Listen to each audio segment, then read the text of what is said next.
That's where you messed up. You said you liked it.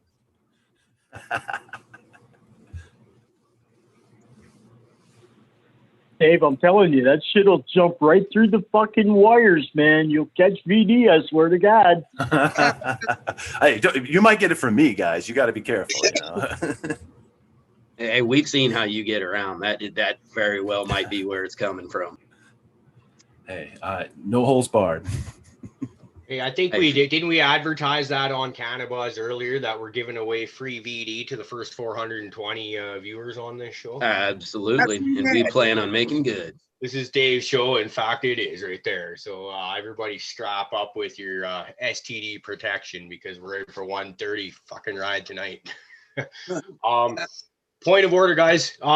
We need to throw a shout out to Opie and his family. They're going through some shout outs. So we're going to start this show off right off the bat with the dab frog. Anybody that's got dab frog emojis or whatever loaded up, throw them up in the chat for Opie. And let's send some love to him and his family. Throw his name out there in the chat while you're at it. Opie, we love you, brother. We're all here for you. So I've got my dab loaded, but I'll sit here and ramble on like a babbling idiot here for a little bit or two. So right now, we've coming down the pipe. We've got Dave's not here, as we all know. Do you got a dab ready there, Dave? Are you able to talk for a second? I've got a little bowl ready. I don't have a dab set up. Is that okay? Well, yeah, we'll forgive you as long as you got something smokable. No, you got to go now. Forget it. You ain't got a dab. Yeah, what are you doing? You come on the show, no dabs? Like what? Fuck. Don't you must know about the dab frog, man? It's a smoking frog. It is. So we've been watching you.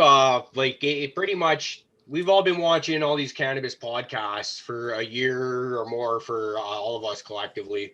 And you are one of the names that you've been in every one of these chats going back pretty much as far as all we can remember. And it's usually fucking talking about dick jokes and all the other good shit. That's why we all love to have you around because, well, fuck, who doesn't love dick and fart jokes, man? They're awesome. So right now we're all glad. We've all wanted to meet you because you're, like I said, we're one of those just lively people that's always in the chat. We appreciate you're here for us. So introducing Dave's not here. How the hell are you? Pleasure to be here, guys. You know, as far as being in all this chats and everything like that, you know, just like you guys, it's great information, and I just love making everyone laugh. Like if I could just make everyone laugh, the world's going to be a much better place. You know, honestly. You know, let's smoke one to that. You know. Yeah, absolutely. Well said, sir. For my life, I've often said that laughter is the best medicine for everything except for busted ribs. It don't do no good for busted ribs, but pretty much everything else. And it's So we appreciate everyone always lightening up the mood anywhere. Oh, for sure, man. It's a pleasure. So what are you smoking on over there tonight? Well, that was a bowl of Shredder from Irie Genetics, which is one of the greasiest plants I've ever grown. Absolutely just a sticky fucking monster. So if you happen to get your hands on that, grow it because it was the fucking shit. All right, I might have to try and search some out because, growing up as a kid, Ninja Turtles and G.I. Joes, those were like two big cartoons and toys for me, right? And so then getting into growing pot, and you find out a guy's got like an entire line named after the Ninja Turtles and like a Storm Shadow thrown in there. And I'm just waiting to see, hoping he'll throw out some other G.I. Joes. But I haven't had a chance to get my hands on any of those yet. But should it ever come, I'll be jumping at it. Oh, do it, man. Tell you what, I got the Shredder, man. I love the Shredder. I'm smoking on it right now. Nice. Great. Oh, Triz, that's awesome. Fucking love that shit. I'm going to try to track down the Prophet off of him because I heard he created it, the Prophet strain. I've been trying to get your address, man. You know, I can hook you up. You're not on Cannabis, right? Are you on Cannabis? Oh, dude, you were right. We were talking earlier. We were talking That's today. right, dude. I told you. Give me smoke another one, bro. I'm not pushy, okay? I'm not pushy when it comes to that shit. You know, I've been told by a few people to contact them for shit, and I'm just not pushy like that. I'm sorry. No, it's not even that. It's like I tried to send you a message, but I couldn't even send you a message because you didn't follow me back. So it's like, dude, what's going on here? Well, man? sometimes like when Do I you get not a love follow, me? no, Dave, it's not like that, dude. Like if you get a follow and then somebody follows you You again, if I don't scared look me, at it dude. for a few days, I can't get back to the person previous that actually followed like first. So if two people follow you within 2 days and you haven't checked your shit, But you I kind see, of, I see you I log can't on do like it. 500 times a day, Prophet. You can't tell me that. I don't fucking log on. I just leave it on. It doesn't mean I'm there. I think he was intimidated by Dave. Yeah, I was. All right. Johnny called me because I talked to him about it. We had a heart to heart actually. Well, you know, every time we get a good guest, we hear Prophet at about noon start with, "Hey man, I ate a whole lot of cookies. I've been dabbing all day. I got all this shit to smoke." And then he gets fried and he sits there like, Sounds like a boomer issue we're dealing with here.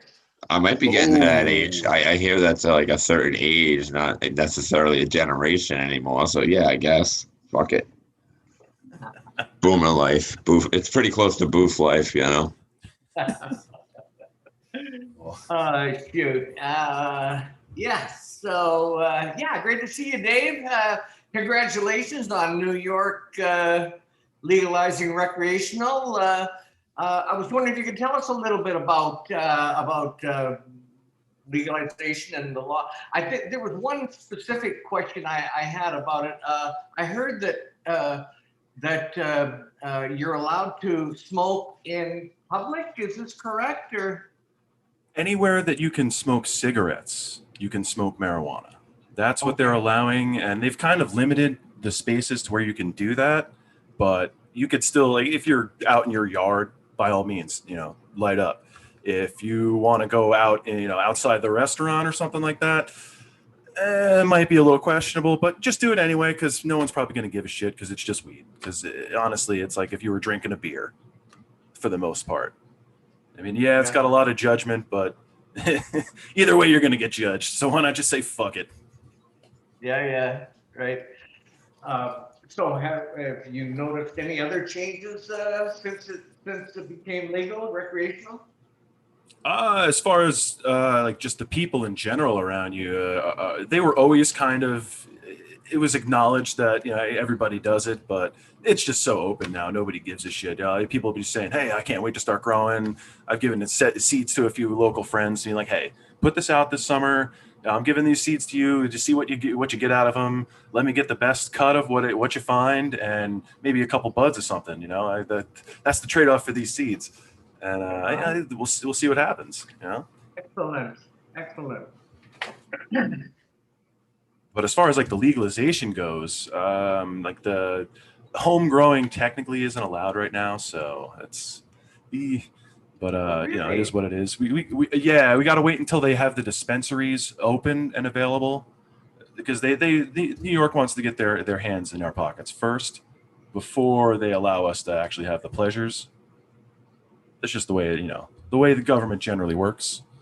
But we discussed this a little bit there at pre-show, and when you originally said, we don't have home grow like in the books yet, I was like a little bit worried, but you kind of clarified saying he's right. They put it in the book saying you guys will get your home grow, but this has to happen first. So I do have to commend New York on that, because that they're giving you your rights at least and saying you got it, even though they're kind of screwing you a little bit. But we all know that's just the game. Yeah, you've got a great point there. I do appreciate Cuomo covering his ass for the whole sexual harassment, cases, making sure legal weed was passed to cover over all of that stuff. But I do appreciate what he's done. Right on. Now you had medical prior to this. Could you grow medical for your own personal use up until now?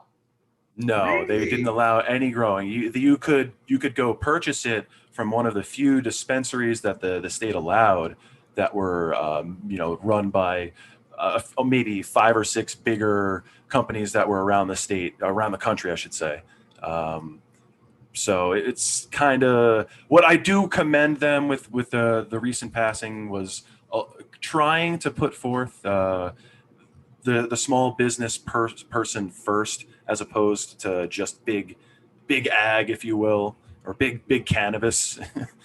So, and they do want to put women and minorities at the front of the line too, which very commendable on the state for recognizing some people that might have been slighted over the history of the country, but it is what it is.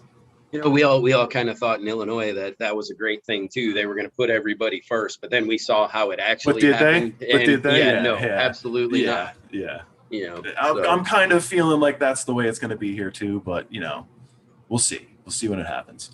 But yeah, why don't we get some more positive notes going? I said I was smoking on some shredder. Got some Blue Apollo here too from Bodhi. That's some excellent stuff. I'm a huge fan of this. If you get your chance to run some Bodhi gear, run it. Bodhi's awesome. Not green Bodhi, Bodhi. Right on. What's going on in your garden? What are you growing right now? Oh man, it's so much stuff in there. I like to grow a variety. I'm not a monocrop kind of guy. I love to get a whole bunch of shit. So it's a combination of runts and what is it? Fucking runts. Oh my god, I'm spacing out. I'm stoned. Runts, Gelato 33, and Cherry Limeade from Freeborn Selections. Mean Gene, he's the man. I've got a tester from Irie Genetics. The JTR number 3, the unreleased one. I've got a couple of them running. I've got the Ken de la Chem to Arise. That's another tester from him. Both of them are looking sexy. Got a couple females in there, so that's always a beautiful thing. So he didn't release the 3. Is that one that you tested and you kept because you personally like that one a lot, or he threw that one to me just to say, hey, see what you can do with it. Apparently it wasn't the best of the group. Number 2 and number 4 were the real winners. Like number 4 was the taller pheno. Number 2 was I think the steadier one of the group, if I'm not mistaken. It could be that you could switch those around. I could be wrong on that, but number 3 was not the greatest according to him, but it still was nice. I like the plants, to be honest with you, and any one of those JTRs I've grown so far has been able to throw off that like world phyllotaxy where you get a bunch of nodes coming out of the stem instead of 2 nodes or 2 stems at each node. You get 3 or 4. You just buds galore. It stacks and it makes buds galore. Really, can you go wrong when you're breeding with something with such a decent lineage? I mean, you're talking about the JTR. That was a bad motherfucker before anybody even played with it. So yeah, so for him to take it to F2 and run that out there, it's some beautiful plants. I've seen some people grow some beautiful plants from those JTRs. Even the butcher that I grew, it had it in there, and that was a gorgeous plant. Yeah, I mean, he's been blowing up everything with that freaking plant. I mean, that strain is just gorgeous. And, then all the reviews on the smoke afterwards, I mean, it's getting just as good a smoke report as it is the fucking looks of it. So, yeah, if you like a buzzy high, it definitely gives you that buzzy high. It's definitely more of a sativa. Most of his stuff definitely leans towards that. Sometimes you might get a pheno or something that leans a little bit more indica, kind of knocks you on your ass a little bit. It all depends on, what's in the lineage, what's, somewhere along the lines in there that might be expressing itself. But goddamn, does those blueberry butchers they really get your day started. A good daytime weed. Right on. Yeah, I gotta say, I mean, I've recognized you in chat for quite some time, but it was quite funny when it was just prior to 420, and I threw out a question to the panel as to what's going on with the Blueberry Butcher, and it's supposed to be released soon. And you came back in chat saying, "Well, I happen to be smoking on it right now." And I thought, "Well, what the fuck? It's not even released, and here Dave's smoking on it." But then you explained that you're a tester. Dave, can you explain a little bit more about what it involves in being a tester? Does the breeder give you certain parameters to work with? The types of notes that you may have to take for them, and that kind of thing. I'm just curious. I will say that I am not the greatest of testers in the world. He just kind of gives me stuff, and I send him pictures. I tried sending a few reports here and there. You just give some. I would give some details of what the stem rub was like. Basically, if you take a lot of pictures, he can really tell what's going on. So that's my best bet. Other people are more expressive or are wonderful with the way they word things. So I'm sure they'll have these great descriptions. Me, I'm just like, hey, here you go. This is what it is. Cool. I like it. If he has a like question, me, he'll man. ask me. If he has a question, he'll ask. Like towards right before he was looking for reports on like taste and all that kind of stuff, I gave him a nice thorough report. That was the most detailed report I gave him.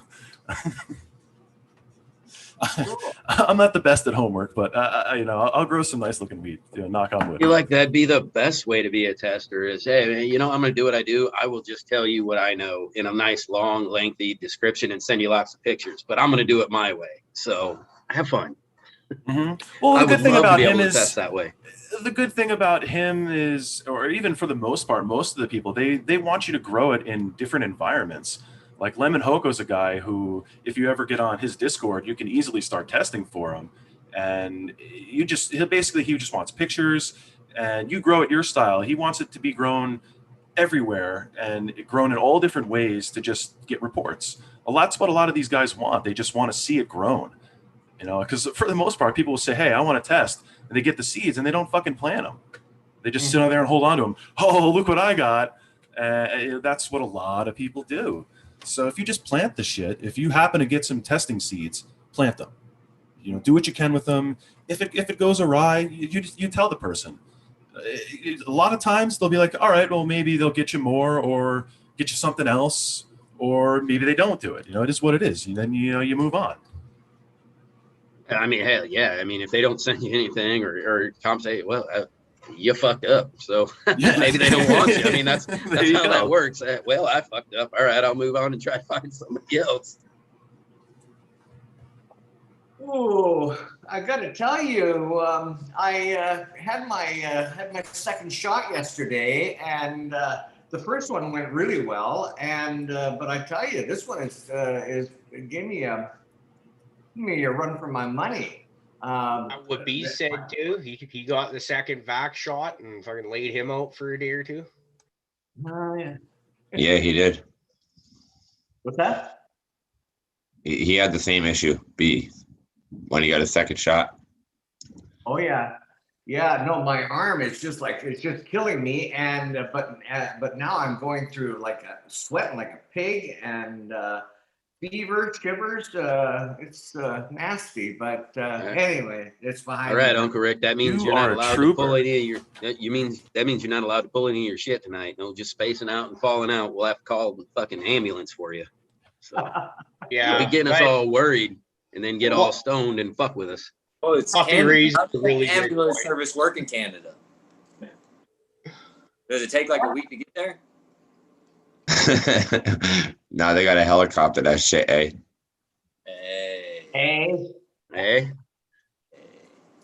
There's honorary Canadian status around here. Every time I look in the Discord, it's just hey. And sometimes there's not even any conversation going. It's just hey. I'm just like, I'm out. Like fucking laughing. I'm going like one you guys got to send me an invite to your Discord, guys. Come on now. We are a bunch of children. I mean, are you sure you want that madness, dude? Like, it's an absolute shit show. Maybe not. I've heard some things about you, Prophet, on there. Yeah, that's the thing. Like, there's a room for me, and I don't know if you want into this place. But Dave, let's get this one out of the way here. Okay, this is New York. Where are you in New York? Come on, it's important. I need to know this shit. Kind of near the dead center. Right around the middle. I was going through your Instagram, and I saw a few beautiful pictures of lakes and streams and countryside. And is that all far from you? You enjoy getting out in the nature there? Without disclosing too much, it's pretty much right next door. Wow. I live in the middle of the mountains, in the middle of the sticks beautiful. Up here in New York. I'm very blessed to live where I live. Cool. Excellent. I'm curious. You live by a lake, though, right, Rick? I've seen some nice background shots of you. I know you've got a glorious tapestry right now. That's definitely gonna rock my world if I threw some mushrooms in my mouth. But I've seen some gorgeous pictures of a lake behind your little view there. Yeah, I'm sure he can stand up and show us. I'm at the north end of the northwest end of Canham Lake, which is just probably one of the largest lakes in the Caribou. It's Where exactly is that, Rick? Where is that? What parallel? And it's like 22 Somewhere miles around there. and 600 feet deep in the middle. It's a beautiful lake. Yeah. That's a crevice. From here, I can just see the northwest end of the lake. Yeah. Oh, that's nice, man. My folks have a lake house too. What latitude is that? 54. 54. There we go. Hey, Johnny, I saw. Was that due in honor of bees? Every show I do that for him. I think I like it's actually that. funny I never too. I noticed think it when this before. whole thing started, Johnny was bitching about fucking having to drink Mountain Dew, and now, right, every time he's on, he's got to have one for bees. He's the only one that does it too. Like we all sucked it up real hard for one night because it's like I had like a 2 liter of it that sat here for about 3 days, and I just but I couldn't do it. Like bees, I love you, and you're in the chat, so we'll shout him up and we'll do a dab for him too because he hasn't been able to make this show in a bit, and he's one of my absolute favorite people in this world. So Fucking slacker. Well, Beer yeah. said he'd hold my hand, so in honor of him holding my hand for me, I drink a Mountain Dew every time. Hey, but that's going in the wrong end. Sip one for You're your supposed homies. to be goofing that shit. Face down, ass up. Right. Like the Two You Live need, Crew you need a song. beer bong that motherfucker right in the booth. Yeah. Ooh. You know, Johnny, Oh, man, that's funny. he's holding your hand, I hope you're not doing something that's really nasty with that hand while he's holding it. I mean, you know. Well, you do know how Sam gets. He does get a little funny sometimes. It seems Hey, normal. you know what to I me. just realized? I just realized that I was in Top Chat. Do you know what that means? Man, I'm You not pulled even the on profit. chat. You pulled the That profit. means we need to pop out chat, right? We need to pop that chat out, and then we need to go over there and we need to click the live chat so you can have your best chatting experience. You mean your experience was lacking this entire time, Fluff? It was totally lacking this entire time, and now it is not because I am in live chat.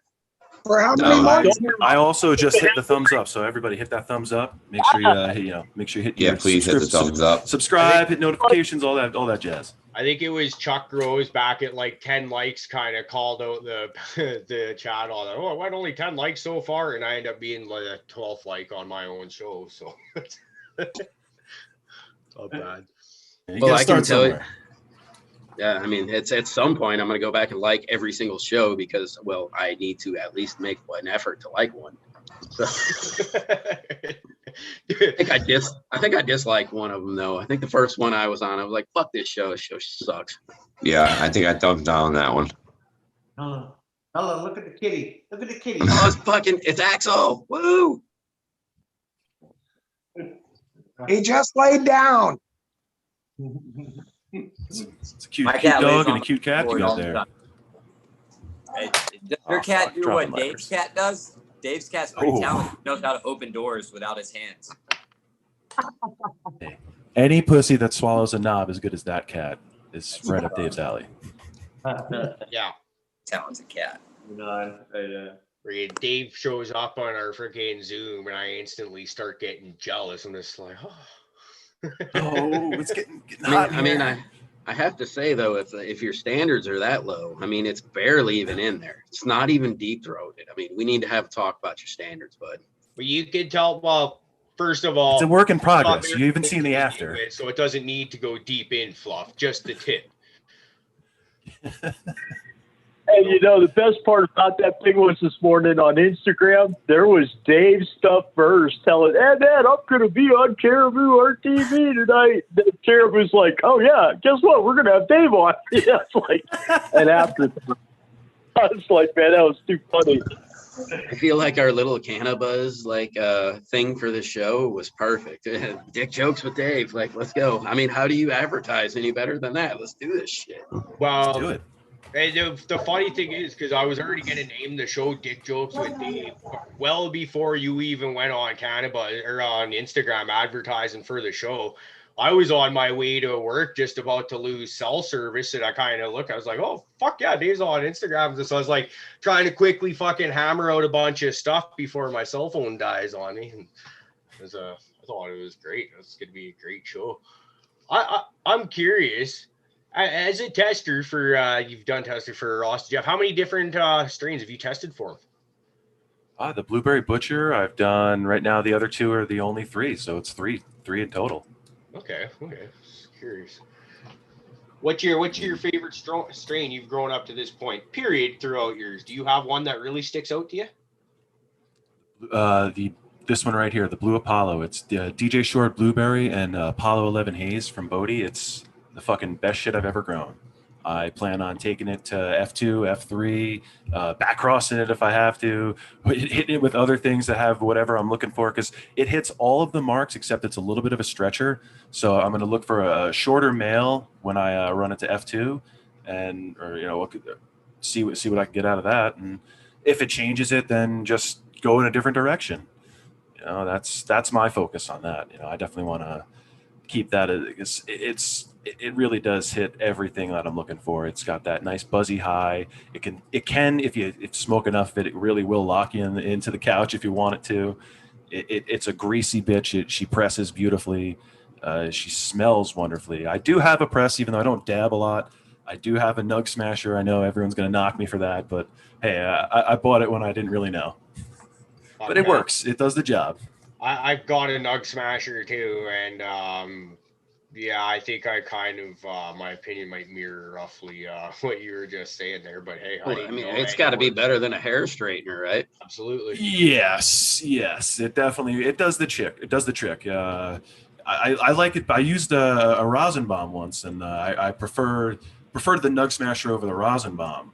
But I haven't used like a dab, like one of the dab press brands or any of those other low temp plates or anything like that. So even the Nug Smasher I have, it's the OG model. It's not even one of the high ends, but it still is expensive as fuck for what it is. Yeah, same here. But like actually, that's the same one I got is the OG. And like I don't have a lot of extra money kicking around, so if I'm gonna spend a lot of money on that, I'm gonna research the fuck out of everything and try and get the best bang for my buck. And for at about that price range, I was looking around. It says it comes with a lifetime warranty, and I'm one of those people. I can't have fragile shit. This stuff just gets broken. Like I work in the bush for a living, right? That's yeah, dude. So it's for the most part, I'm happy with it. But after doing a bunch of runs with it, I suspect that I should be and could be getting a lot more.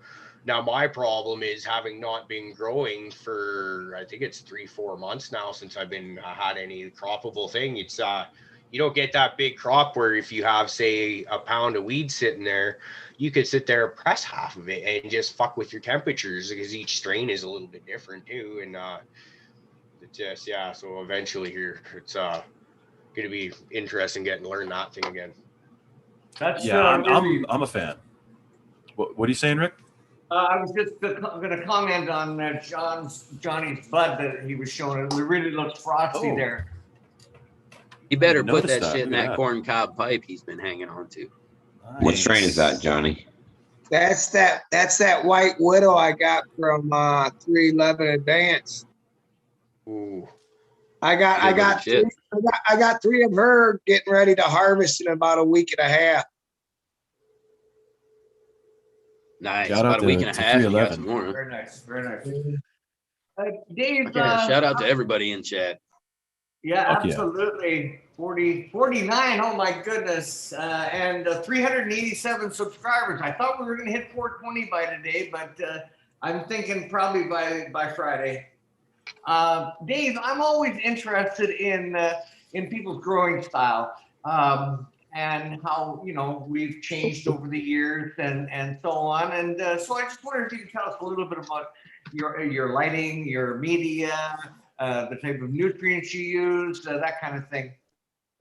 I basically use a Coots mix as far as my soil goes. I take that and maybe I cut a little bit down on the numbers from what I see. I find a little less is more works better because you can always top dress at a certain point.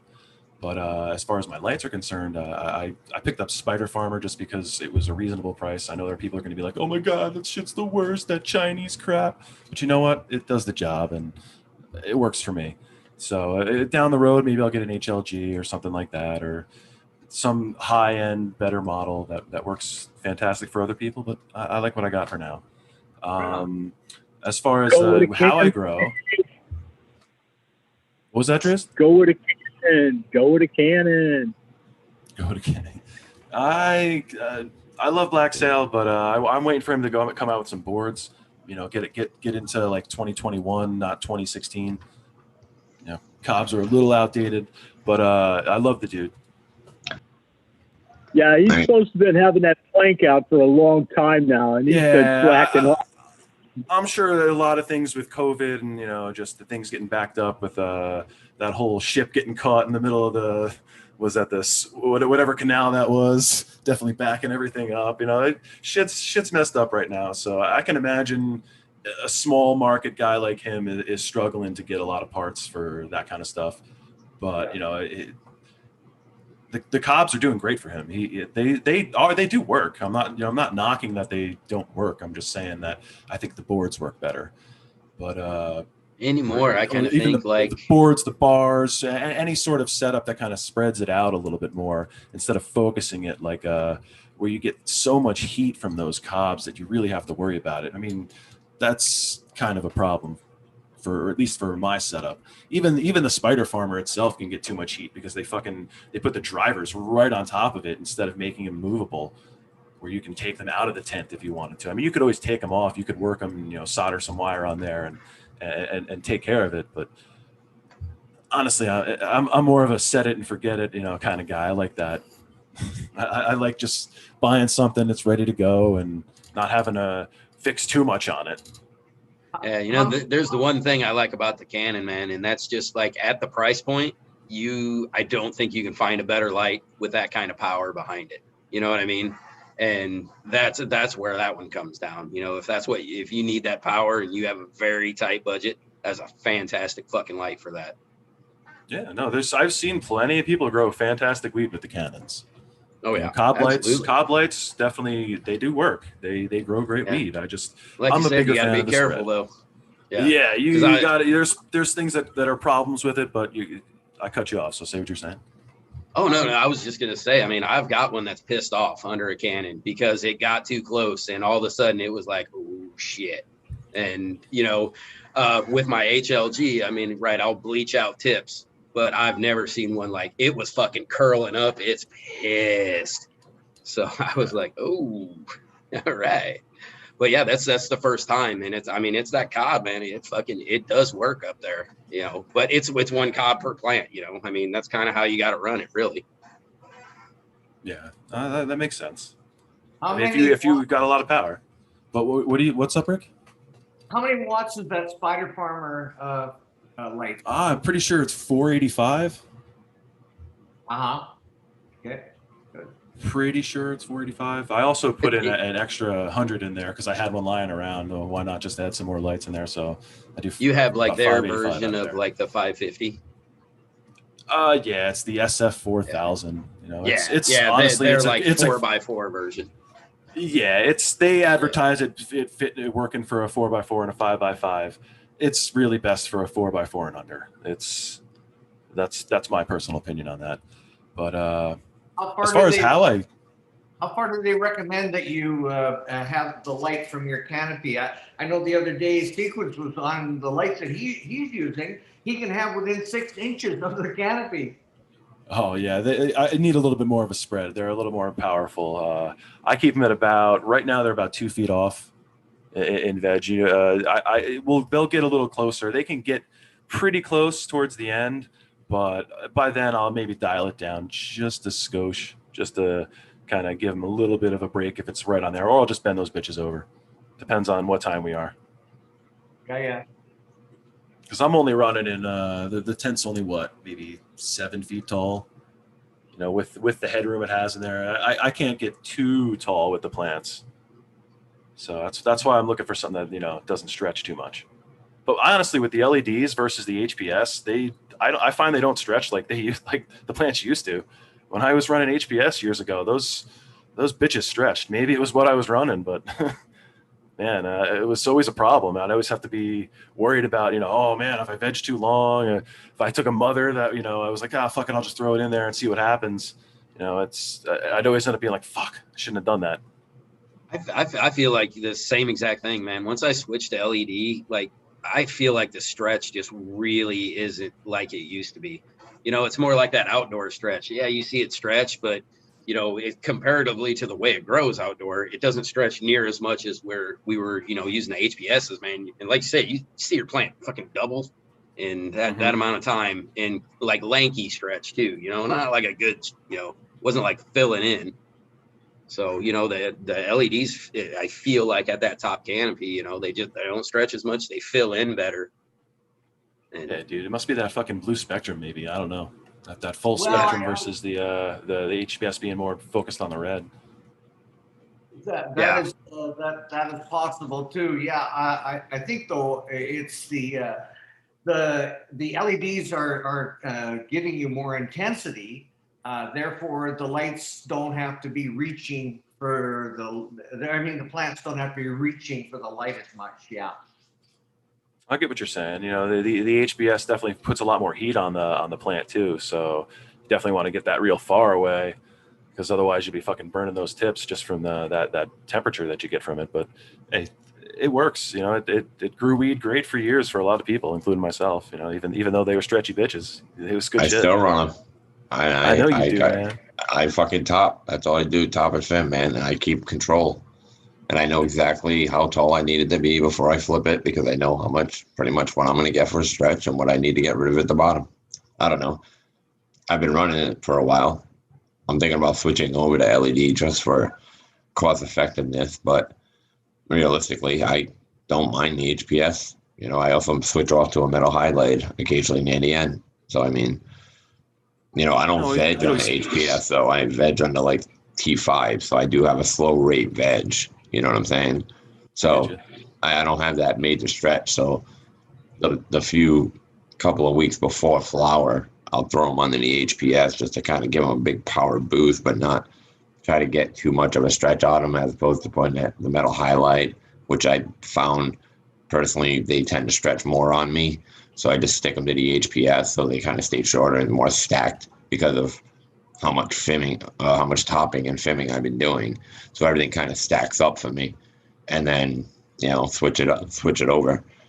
So I have to say, like, look, reading chat over here, like some of these guys, I forget who was just talking about it. I think Abolished and somebody, they were talking about how people are using the LED plus the CMH as a mixed spectrum. And that's what really is intriguing me right now. If I had a room instead of a tent right now, you know, as soon as I get my room, that is actually the next thing I want to run is the CMH alongside some full spectrum LEDs to really see what I can do at that point. Because I think that is pretty much the ideal in my head. You know, I think my boys jumping up to the CMHs, which is why I'm getting like 3 dual Raptors. Don't know what I'm going to do with them, but he's jumping up to the CMHs, so I'm going to actually be able to check that out and see how that actually looks in a grow. So I'm pretty excited that, you know, to be able to check that out. Yeah, dude, go for it, man. You just try things out, you know. Start off small, buy a smaller light, try one plant under it, see how it works for you. If you don't like it, hey, you didn't waste too much money. I mean, I've done LED. Don't get me wrong. You know, I've had 600. What were you doing, like those old school ones? Yeah, that's the thing. It was like 5 years ago. So now I'm thinking about one of the white full spectrum, like, fucking boards, you know. I was talking to somebody about it earlier today, and, you know, as soon as I get the cash, I'll probably drop a few hundred just to get one, see how I like it, you know. Get a good one if you're going to do it, you know, if you're going to try to make that switch. Well, I was talking to somebody who knows pretty much what he's talking about. I don't know if he wants to be mentioned right now, but so I'm not going to say his name. But you definitely weren't talking to me if they knew what they were. No, definitely not you. That somebody knew they were talking about. Yeah. He knows I'm talking about him right now. Hey, at least you weren't talking about I got one thing I got to say. Whatever happened to that guy? We were talking about it on the pre-show. Whatever fucking happened to that guy, Gandalf, the fucking... I still talk to him, man. I told you that. I still talk to him. Yeah, well, we gotta spread the word, man. We gotta get the legend of the Gandalf out there, man. That guy was a fucking train wreck if I ever saw one, but it was awesome to watch. I call him out on Cannabis, man. That, like, I'll hit him. I always hit him with a puff pass, especially now because I've been smoking the headband. So I'm like, I'm obviously thinking about him, you know. So fucking, I've been puff passing to him, but he doesn't hit me back on Cannabis. He hits me back on a different, platform. And Dave, I feel like you were very active in the chat that day during Gandalf. Like, it was a fucking legend. I was loving every minute of it. It was probably the best show I've fucking seen you guys do, just in the sense that it was anything could have happened, and the chat was on fucking fire. Like, it was so good. I told you, it was like watching it was like watching Blair Witch, dude. It was straight up like Blair Witch. I wanted to tell him there was something behind him so bad. It's like, dude, the FBI is not watching you. Relax, man. But yeah, I would have paid a lot of money to have somebody go up behind him and just fucking grab him by the shoulders or something like that. But no, we would have fucking witnessed a murder. I guarantee. Dude, he was in an underground bunker. Okay, that's no. That dude, he said he was outside. He said he was in his backyard or some shit. His neighbors kept on looking at him or something. Hey, for anybody who doesn't know, this was a guest we had on a show. You'll have to go back and watch. Every episode until you find it. It's gold. It's gold. I don't think anything we say could give that show enough justice. Yeah, I think that has to be one of the top 3 shows that we've ever had. I mean, we had, the Mother's Day show was really good. I liked that one. But Gandalf, man, that was like the top. The Mother's Day show was pretty damn funny too. I think you motherfucking Hodge just said it the best. If you were in chat that night, we all went through something special together. We really did. We really did. I learned something about myself that night. Right. I to be honestly, guys, though, that I think I didn't sleep for 2 days. Show that we've done yet, just because it was just random, and it showed that this is supposed to be a cannabis podcast, and yes, we quite more often than not go off the rails, but it showed that way we can go completely off topic for a show or two, because let's face it, there wasn't a whole lot of cannabis talk other than fuck headband that night.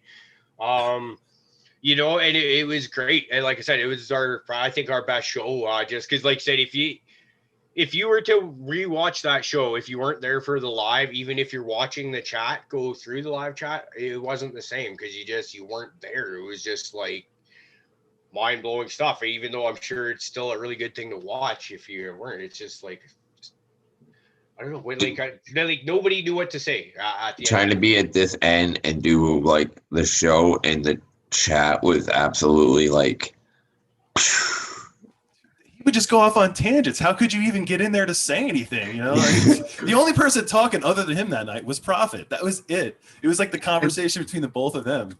Yeah, there was a 0% fucking him chance. Just going off the rails, man. It was awesome. There was like a 0% chance you could be on this panel and chat. I swear to God, I'm looking at Fluffy a few times, man. He was like me. I was rolling on the floor the whole goddamn show. I couldn't say anything because I was just rolling on the floor. I was dehydrated from like crying and laughing so hard.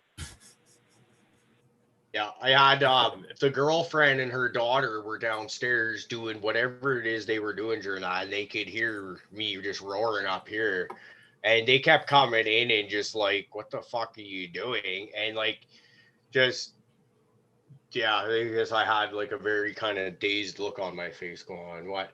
But you know what? Like I said, I love the guy, and I will absolutely not knock him because he came on and he did a great show for us. Like I said, I still talk to him, but I mean, I don't care who you bring on. I'm gonna hold on tight Like, it's going to take a lot to shake me off. Like the rapist That's what that we've you heard, are. Prophet. It's not rape when I eventually convince you. It's consensual. They're just unconscious. Said yes, just as they went to sleep. Does this taste like roofies to you?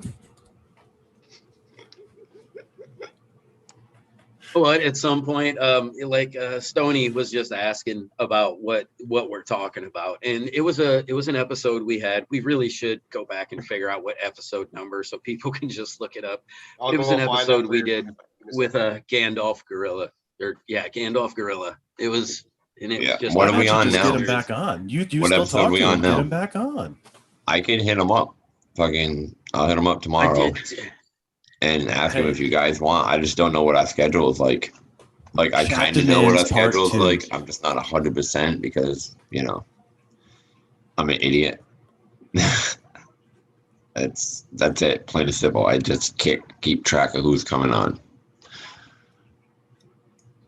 Okay, so I was just looking and I couldn't find it. But so right now, what the fuck are we looking at? Next Tuesday, I believe we should have Papa Z coming on. I gotta reach out to him again and confirm. I was talking to OG Purple Thumb last week about coming on for this coming Sunday. He was sounding like he was wanting to, but I honestly I can't recall if we ever confirmed that. So, but I did see OG in the chat earlier, so I'll get a hold of you here real shortly. Shoot you a message and find out. I think that'd be another awesome one, and I don't think we have anything for the following week after that. So, do we want it for a Tuesday Raider or a Friday? Vader just said 54, episode 54 for anybody who hasn't seen it. Okay. So, thank you, Raider. Thank you, Raider. So, do we want them for a Tuesday or a Friday? I think a Friday might be better. Okay. Because you know what, you gotta let everyone on the show too. Oh yeah, fuck. Well, we can do a panel full like that. That's the whole idea of Fridays. Anybody that wants on, you're fucking more than welcome to come hang out. Yeah, I think a Friday because then we can just I'll sit here and eat. I'll eat the biggest thing of edibles I can find, and just. I'll sit here and like slide off the fucking chair. So high. Well, y'all are gonna make me work that night. That's the messed up part. Y'all are gonna make me work. Well, yeah, but that's. So Dave, you got to come on too, buddy. I'll try. Hey, let me know, man. Just okay. If it's Friday nights, it'd be tough, honestly. Because Tuesday night would be better for me to come on.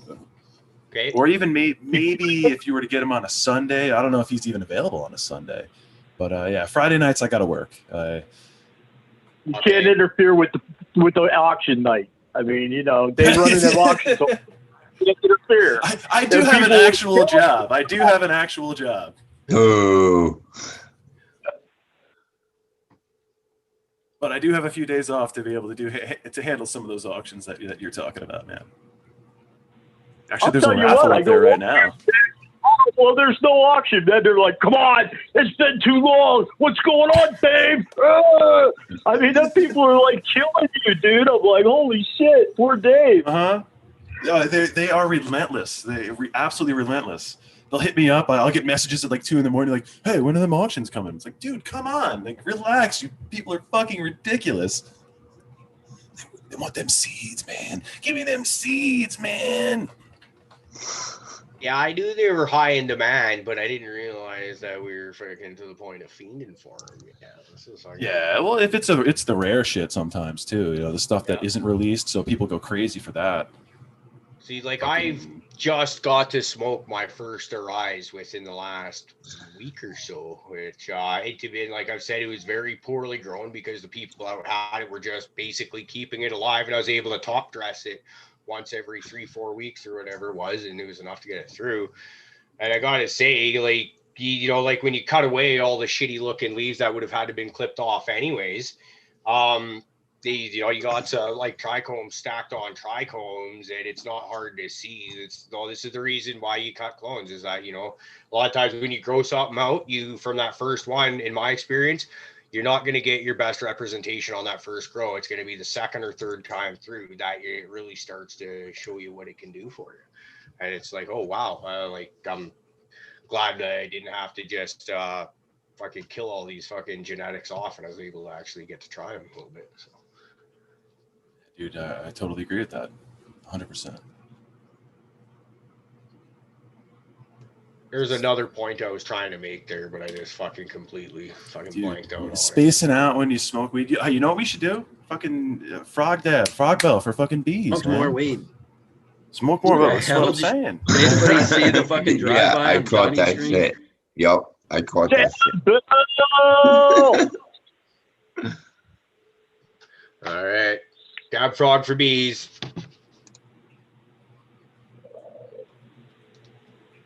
Fuck yeah. I don't know how to do fucking the emojis on my computer, so but I can tag people on my computer. And then, so that's how you know if I'm on my phone or my computer, because I can do emojis on my phone now. I figured that out a couple months ago, but I still can't tag people from my phone.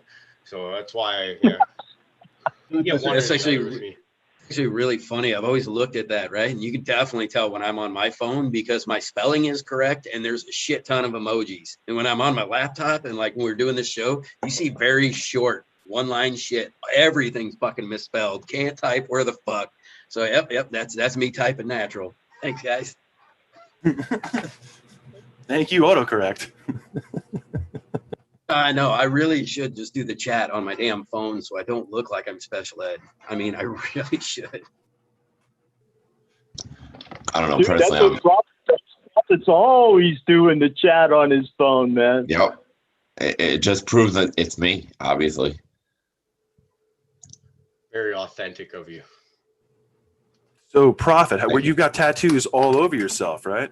Since yeah. You still are a tattoo artist, right? As much as one could be in this particular situation, I guess. Yes. Fair enough. Yeah, dude. My neighbor, he's the same situation. He does what he can. And the whole time during COVID, he would just bring people in. Like he did some work on my arm, and that's what that's how I coped. Yeah. That's cool, man. I mean, I did a lot of work on myself, and I got a lot of work done from the guy who taught me how to tattoo. But basically, that was the extent. But I've worked in several different shops. The last shop I enjoyed a lot. It was like, unlike any other shop I've been, it was more family oriented, which was really cool. Like when you walked into the waiting room, and it was set up like a living room with a Xbox, all that to play in. All the channels. It was kind of cool. And unfortunately, that they ended up moving and I couldn't actually follow with them. So I stayed, I was going to come back into it, and then friggin' COVID happened. So I just been kind of lingering on the wayside, doing what I can. We need to fire up another fucking dab for the painted lady. She said she can't smoke where she's at. Not allowed. So we need to fire one up for her right now. Oh yeah, that's where is she? Jail? Shame. Most visiting her folks, man. Visiting her folks. I know. Yeah, she's down in. Well, I don't know if anyone wants. I think she said it, but. well, anything for business. Point, I think it's yeah. We'll leave it to where it is. She'll obviously talk about her trip later. To me, I'd be like, I can go see mom and dad, but I have to prohibition myself. I'd be like, I love you, mom and dad, but there is Zoom. But I also must point out, I am a much bigger asshole than a lot of people, so most people are nicer. Dude, I love my folks. I smoke with my folks. I grow weed for my folks. Like they're fucking chill people. Like my parents are great. Don't get me wrong, but I smoke in their house. Last time I was there, I just did a show from there. So it's just I'm just being a smart ass. Really, is all I'm doing. My father lives with me and smokes with me all the time. What's funny is my mom, who used to I got teenage memories of my mom beating the fucking shit out of me for smoking weed, not even in the house, just for coming home high. And because it's your mom, you're not gonna hit your fucking mom, right? And now my mom fucking like I don't think I've seen her smoke it, but I've heard it does happen on occasion. But she does do edibles. She makes olive oil and infuses it with cannabis, and does it quite a bit. You know, it's funny because when I was just there, she was talking about how she would take, like, I can't remember if it was the teaspoon or tablespoon, and just, you know, throw that in with whatever she was eating, and she'd just be fucked. And I was like, she's like, well, what do I do about this? I was just like, well, just take significantly less, and you should be good. It's like my old man, he should be getting into the edibles too, for fuck's sake. So I'm a third generation forestry worker, and my old man is one of the few people in my life that can actually probably still to this day outmove me in the bush. This guy spent his whole career running up and down the sides of mountains, outdoing 20-year-old tree planters, you know, that should be fucking fit as fuck. And his knees need to be replaced because it's, you know, life of hard work and all that shit. But for some reason, he doesn't get into the edibles because he hears all the stories and probably has memories of back in high school days or younger days for him, where someone makes a batch of brownies, but nobody knows how fucking strong they really are. And then you just get bam. And I get the whole not wanting to be that laid out. Like, there's a reason I don't go hard on psychedelics, is because I don't like to get that fucked up, right? But nowadays, like here in Canada, you can't legally have more than 10 milligrams in a package. So if you go get a package of 5 gummies, you've got fucking 2 milligrams per gummy. So that's the right math, right? But yeah, so, you know, anyway, so for someone like him who, you know, is probably going to have a small tolerance, start off small. Go and take your 2 milligrams or a 5 milligram gummy, and you're probably not going to get hurt. Oh, it's waving at me. You totally just reminded me of fucking back in the day, like people I remember in high school making pop brownies by just literally throwing the weed right in there, like straight up buds right in there. You fucking bite right into a bud. Like, are you kidding me? Really? I mean, at least the people I knew ground it up. Smashed off that stuff. Yeah, smashed off that stuff. I was actually wondering whether you needed like everything that you get from the butter rather than like clarifying it. If you needed all those components to actually make it more potent, because like I've been clarifying my butter for a while. It's pretty potent, but this one time I got lazy and didn't do it, and it was way more potent. Like way more potent. Like churning butter, like I'm clarifying my butter. Yeah, I just got obsessed with it. It looked like gold, man. I don't know. Fuck. Hold on. When you pictured him, what was he wearing? Dude, one of those fucking like milkmaid outfits, man. It had apron. It didn't have the little frilly drop. Totally. I got you your milk, sir. Oh. I got your cream. Hey Dave, good answer. Just always beware if Prophet says he wants to send you a package, because you will get his underwear. Yes. Any package that involves Prophet makes me think it's going to involve his dick, because there's his package. It's there. No. My dick is platinum. I don't send that just to anybody. Okay, not just anybody gets that. I see you pulling out the dick in the box routine. Yeah, to like special people. Like I said, special people, like special ed people. Hey, so like you, Dave. I'm not biased or anything like that, but I don't want to be. So the dick in the box just made me think. Did anybody ever do the dick in the popcorn trick at the movie theaters? Because everybody did that once. So we had this plan set up for fucking weeks. We knew we were taking our girlfriends on this date, and he had heard about this from, I think it was his brother, that what you do, if anybody doesn't know, you fucking poke a hole in the bottom of the popcorn bag and you poke your fucking dick up in there, and pretty soon your girlfriend's going to be eating popcorn and you're going to be getting a hand job, or so we thought. We're sitting there and we know what's going on. You know, I'm sitting here, my girlfriend here, her friend here, and then he's on the outside. And fuck, it took forever because, you know, like, fucking not very bigly hung, especially back then. So you got to eat a lot of popcorn to get down there. And then fucking, so about an hour and a half into the movie, I'd say, just fucking, a mouse! And just like, holy shit, because instantly I knew what the fuck was going on. And I'm just like, choking and I'm gagging because I popcorn in the mouth. But this is like some of the best laughter I've ever had. We both were single after that. It was because it became pretty by the end of the night known that what we were doing, and apparently they didn't appreciate our. But fuck, dude, that was like one of the most triumphant moments ever. Is just the holy like it wasn't like a just scaled down laughter. It was a full on fucking shriek, like you would expect someone if they got hit by a car or maybe stabbed or something like that. Like just blood. Dude, they did that on a Chappelle Show episode once back in the day. It was Great Moments in Hookup History. The dude pulled the whole popcorn trick, and then she ends up blowing him at the end of it. It's fucking perfect.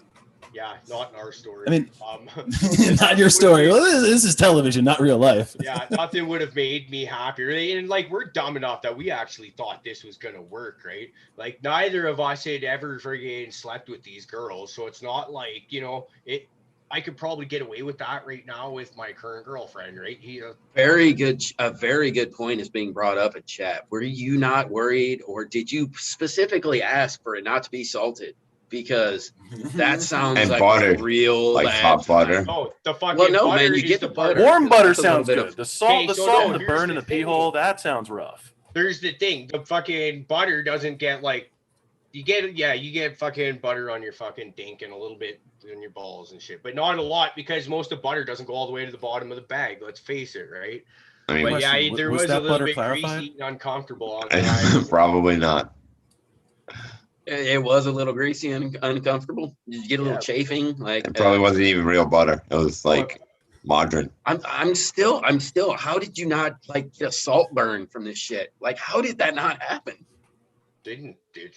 It just didn't. You're a man, all right. You're He's a like- man. You didn't even. he's like, know it burns that when I your shit pee, was on dude. fire. It didn't make it to the bottom of the cup. Yeah. Oh, freaking stupid. Yeah, because He couldn't reach the salt level. because what I actually thought was this trick was actually going to get me somewhere, and it sure as fuck didn't. With It was a a valiant laugh full effort, of and we popcorn. appreciate the laugh all these years later. well, I appreciate totally. the laugh that it any laughs that it did get, because that's why. If I like if we can't laugh at the stupid shit we do throughout life, then what's the point? Like even in the like real bad situations, like I work outdoors, so like recently it's been raining a lot here. You go out in the bush while it's pouring rain on you for fucking all day long. Your rain gear only holds up for so long before it even starts leaching through, right? It's just like, this is so fucking stupid that it's like, what else are you gonna do? You're just fucking, you know what I mean? It's just laugh. It's I love it. They're like we were talking earlier, fucking bring laughter to the situation, right, Dave? That was back. Yeah, here. man, totally. Yeah, that's. Yeah. Oh yeah, I'm Dave tonight, by the way. Dave Stott here? Who's Dave Stott here? Yeah. Hey, no, man, it's Dave's totes here.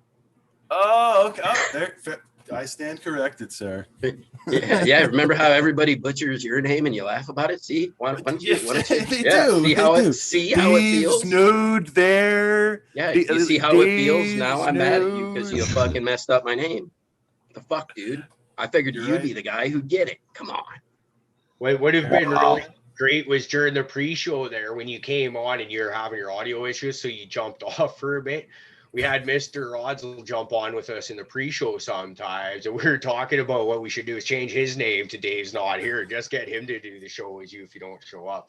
That would have been fucking great because there will be the people that know you that are just like, no. You would have been talking about some ranted shit or admitting to some ranted shit if Rod was talking for you.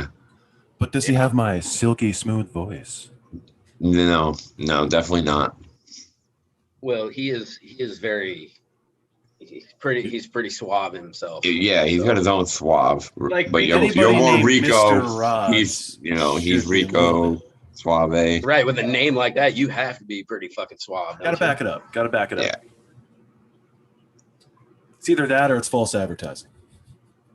Yeah. Yep. Doesn't matter once you get him there, right? I mean, it's already there. In the door, it's all right. Once you get him in there, once you get it in there, doesn't matter. Just get it in there. Just It's not the length of the boat, it's the motion of the ocean.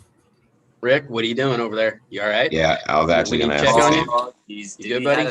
Yeah. Right. How you feeling He's there, good. Rick? How you feeling? He needs air, I think. I promised myself I'd never do. Are you getting the hot flashes? And Menopause. but I fucked up. That's a silly promise. Yeah, really. So Very anyway, silly. that's where I am. So I just want to blend back in the, I did want to bring up one thing though before I escape. I went through on my pledge to give up my satellite TV. And so now I'm focusing whatever money I was spending on my satellite. I'm going to put that towards other cannabis podcasts. And Dave, I want to know why I should support the neighborhood growth show. Well, when we set up some sort of way to support us, as far as you donating to us, I would have to say you would learn a lot from what we show you, whether you are a new grower, a grower who's been around for a few years, where you're going to have lots of information from varying people all over the world, to be honest with you. A lot of the people that are on the show grow in different areas, different climates, have different perspectives. And you definitely can learn new ways about doing things, but you'll also have a good time. We like to bring on some guests. Actually, coming up next week, we have Tyler from Family Tree Seeds coming on. He's a great guy as far as what he does with his work with the PAM. He's definitely something totally unique. And if you trust Phylos, which there's people who don't, I don't really do, but it's something that has no real connection to anything out there with anything that's on their genetic mapping. So it's something totally unique. And to me, that's something that could be interesting to introduce into the line, because there's so much stuff out there that's the same. But getting back to the show, instead of talking about someone else, we'll have other guests, and definitely just a great place to learn and chill. There you go. Remind us when you air. We're on Monday nights, 7 Eastern, 4 Pacific. Yep. And it's I enjoy the show. I really do. Oh, well, thank you. There's some people on there that definitely know a lot more about things, and I'm mostly there for the comic relief, to be honest with you. I'll just crack a joke every now and then. I am the prophet of that show. I am the prophet of that show. I feel like you kind of pigeonholed yourself into that everywhere you go, because when you're in any chat room, you are kind of pretty much comedic relief, man. So that's I don't mind doing that. I definitely don't mind doing that.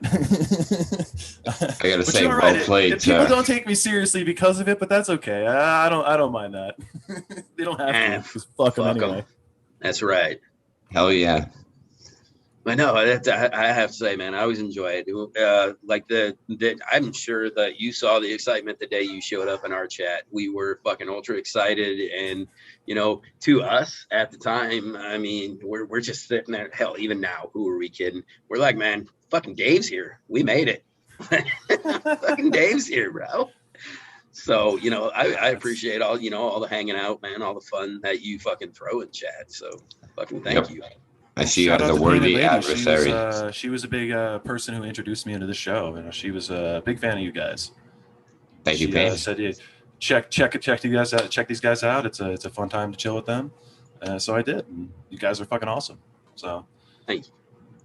Thank you. We appreciate that. And shout out to Painted Lady and the entire Michigan Bros crew. Once again. Oh yeah, absolutely. It's good people on that show. All of them. Yeah, they're great. Fucking Spartan baked. I love that Boomer. Red. Hey, you know what? And all our long timers, man, like Crazy Pop Mom, like a little bit. Yeah, all those have been with us forever. Raider. You know, I mean, they're in all those chats too, but they've been with us for a long fucking time, man. Thank you all for your support. Yeah, we can't short sell everyone in your chat. Like you said, those are guys and girls who have been all over every chat you can think of, just supporting everyone, and we really appreciate it. No matter where you are, when you are, how you're feeling, even if you're panicking like fucking Gandalf, whatever it may be, you know, it's all Yes. good. And I would send a shout out to Hurton because he's always whining. He's like, "Oh yeah, just forget about me," you know. Yeah, we do intentionally. Since he whines about it, I'm not gonna give him a shout out. Fuck him. I wouldn't. I talked about her the other day. I said that motherfucker was a real fucking bear killing motherfucker. Like he would wrestle a bear just for beard oil. All right, that dude's no joke. Just for beard He oil. would, bro. He loves the hipster beard oil, and he will fucking take down a bear barehanded to get that shit. He's told us. Now- He showed us video evidence. Straight up, he's proven it. You have a very interesting goatee, I have to admit. So I'm sorry, Driz, I'm cutting you off. What are you saying? I just would. You guys got to leave my Eskimo alone, okay? Is that your Brody? I don't care what anybody says. That dude is not Canadian. He's a fucking Eskimo, okay? Oh, he's in Alberta. That's Canada. He counts. We'll take him. Yeah, I know, but we've gone over it many a times. You know, every time, you know, when we're talking to him, he's got a real bad signal, you know, and we keep telling him, he told us it's because the ice on the top of his fucking igloo's melting and he's got to fucking refreeze it and get it readjusted. So He did say that. I mean, Dritz might be onto something. Maybe there is. Well, me and Hurton, we're gonna start like a fucking farm one day when one of us wins the lottery, and it's gonna be fucking amazing. It's gonna be just like a pot growing commune for awesome. You guys promised it would be a compound / commune. Yes. Yeah. Don't We're people doing take this notice shit. of compounds Okay. and shit? I'm just saying. Fluffy's already invited. He said he would divorce his wife to get in on this action already. So that's how awesome it's gonna be. It's gonna be awesome. I'll just bring what I have. That's okay. I got Okay, lots and of- in case she ever fucking watches this, I only said if she wouldn't come with. That's her fault. Yeah, he did. He did actually say that. I just had to leave it out because it doesn't sound as good. Thanks for fucking up the show, Fluff.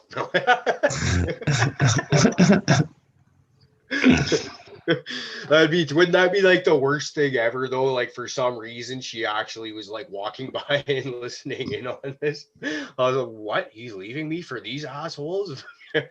Comes in, it's like does the Roger Rabbit with the fuck cast iron pan upside the head. Oh, I love Roger Rabbit, dude. That might be one of the best movies ever. Yep. Right up there with Howard the Duck. If anybody has seen Oh, that, yeah. Oh my it's Oh, yeah. fucking amazing. man. The You know what? 80s movies. I'm gonna throw it out there. I don't give a fuck what you guys think or anybody out there in chat. I love The Princess Bride. So fuck you all. Fucking It's classic an movie. amazing movie. Okay. Inconceivable. I've heard shit for it before, and I was like, fuck you, man. The Princess Bride was amazing. 'Cause I know that you know that I know that you know Yeah. that I know. Any movie with Andre the Giant is going to be gold. Yeah. I mean, that dude even went on to be the first guy that was in the guy that was in the first Saw movie, the doctor that was chained up that cut off his own leg. He's been in quite a few things. Robin Hood Men in Tights. That's another fucking movie I love. Carrie Elwes. Oh, anything Mel Brooks does is fucking. Oh yeah, it's gold. Anything. You know what I'm saying? It's absolute gold. I mean, when you can make a movie like, God damn it, what's Blazing Saddles. Blazing Saddles? When you can make that movie and everybody to this day still laughs about that movie, yeah, you make gold. I mean, Yeah. that's magic. Yeah. You two were just like, y'all were just there. That was nice. That was cute. That was real cute. Do it again. Do it again. Hashtag we talk a lot. When's the next time you're getting tied up, buddy? Is she still in chat? I don't know. Is she? Find out. Find out. What'd you hear? Find out. You got to get tied up again. Radio and Rogue We need doing the chat. entertainment on the show. That'd be great. But we want to see like it bad this time. We want to see you like hanging from something, like not around the neck, of course, but like tell her to like hang you by, I don't know, like your Your toes. Or I will come and install a proper weight-bearing ring in your ceiling for her to hang your ass. I will make that happen. I think I can do it. Oh, wait. It'd be funny if it didn't work. He just falls flat on its fucking head. He's gonna have some sort of fucked up sex swing coming in as soon as you come into his apartment, hanging from this anchoring. Yeah, now you guys are talking. Brush by. Just don't pull a David Carradine. It's having 2 tents and a bed in here. It only takes a belt and a rod, right? All right. And a closet, if I remember correctly, to pull a David Carradine. Or the guy from NXS, that they all go out that way. Michael Hutchins, yeah. All right, hold on now. I just thought of something here, right? Because we all gave TP here a whole lot of shit because Miss Ropes here was in here saying she was tying herself up currently, which I do believe we all make fun of him because this dude didn't even study a knot before he knew he had to go tie somebody up. She had to tie her damn self up. Like, what kind of fucked up date is that? You should at least talking about right now? No, before. You know what I'm talking about. Before. No, before.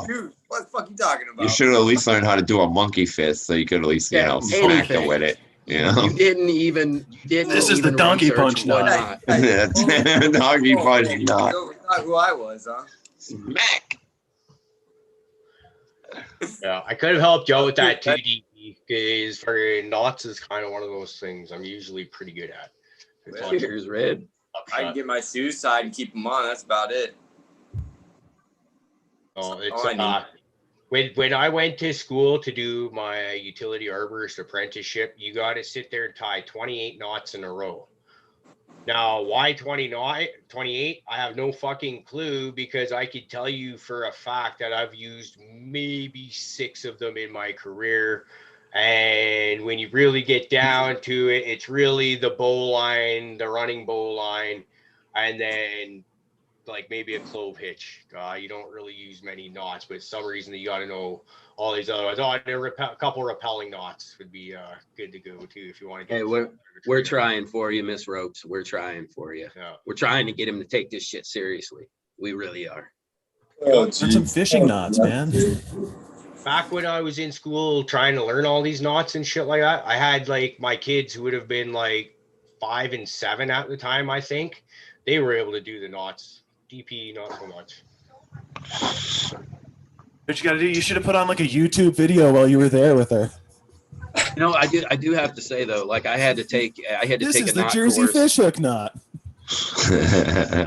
I had to take a knot course for one of my courses for my apprenticeship also. And there was one I could never learn. And it's the only knot I really wanted to learn, but it's how you tie a bucket with a rope to pick it directly in the center. So center of mass is, but how to make like the whole hitch, it's like a fucking wicker basket hanger shit. I don't know how to make those knots. They taught us and I still can't fucking do it.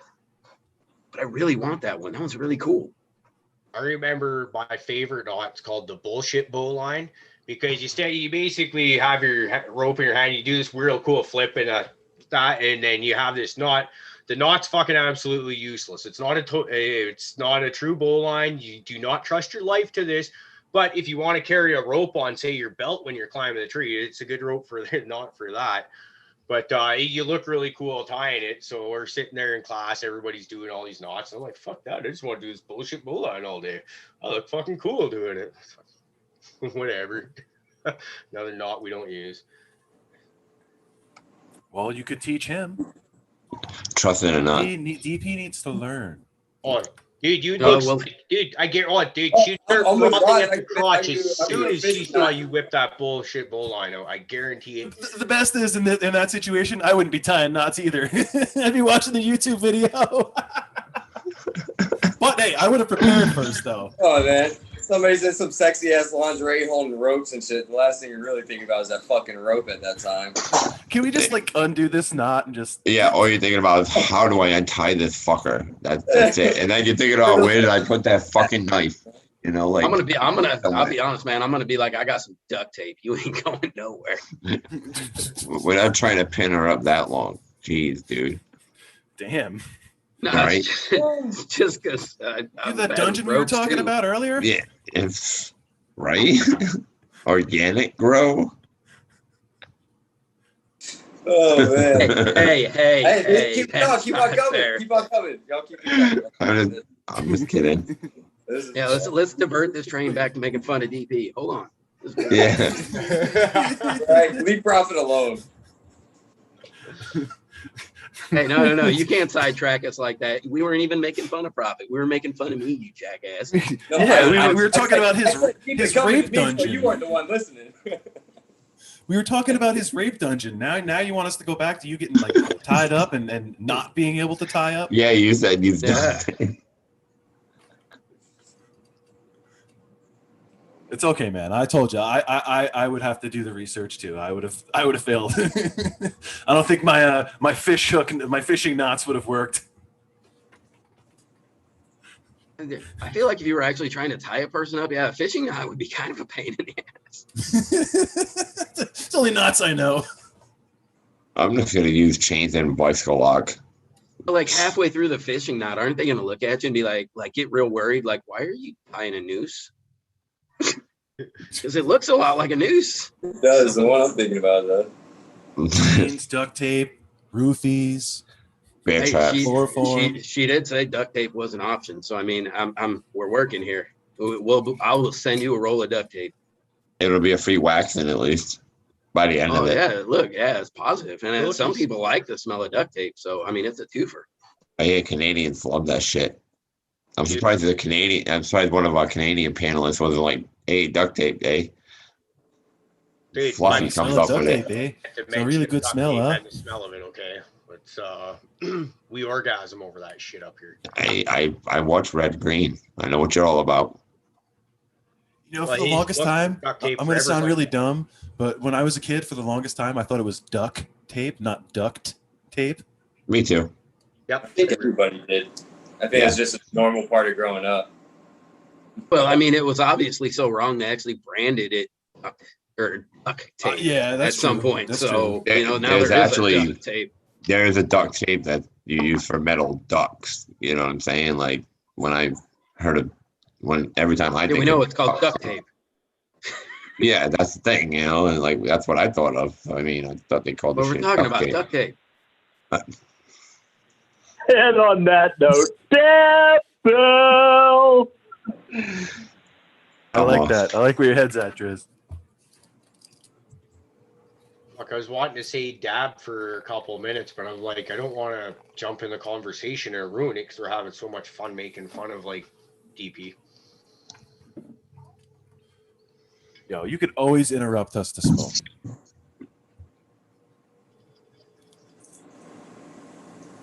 I love it. I feel like I'm just hanging out with the guys. I haven't even looked at chat barely. Chat's probably just pissed about it too. They're like, "Oh, we were gonna interact with Dave," and it's like, no. But it's okay because you get to hear his wit live up here instead of just through text.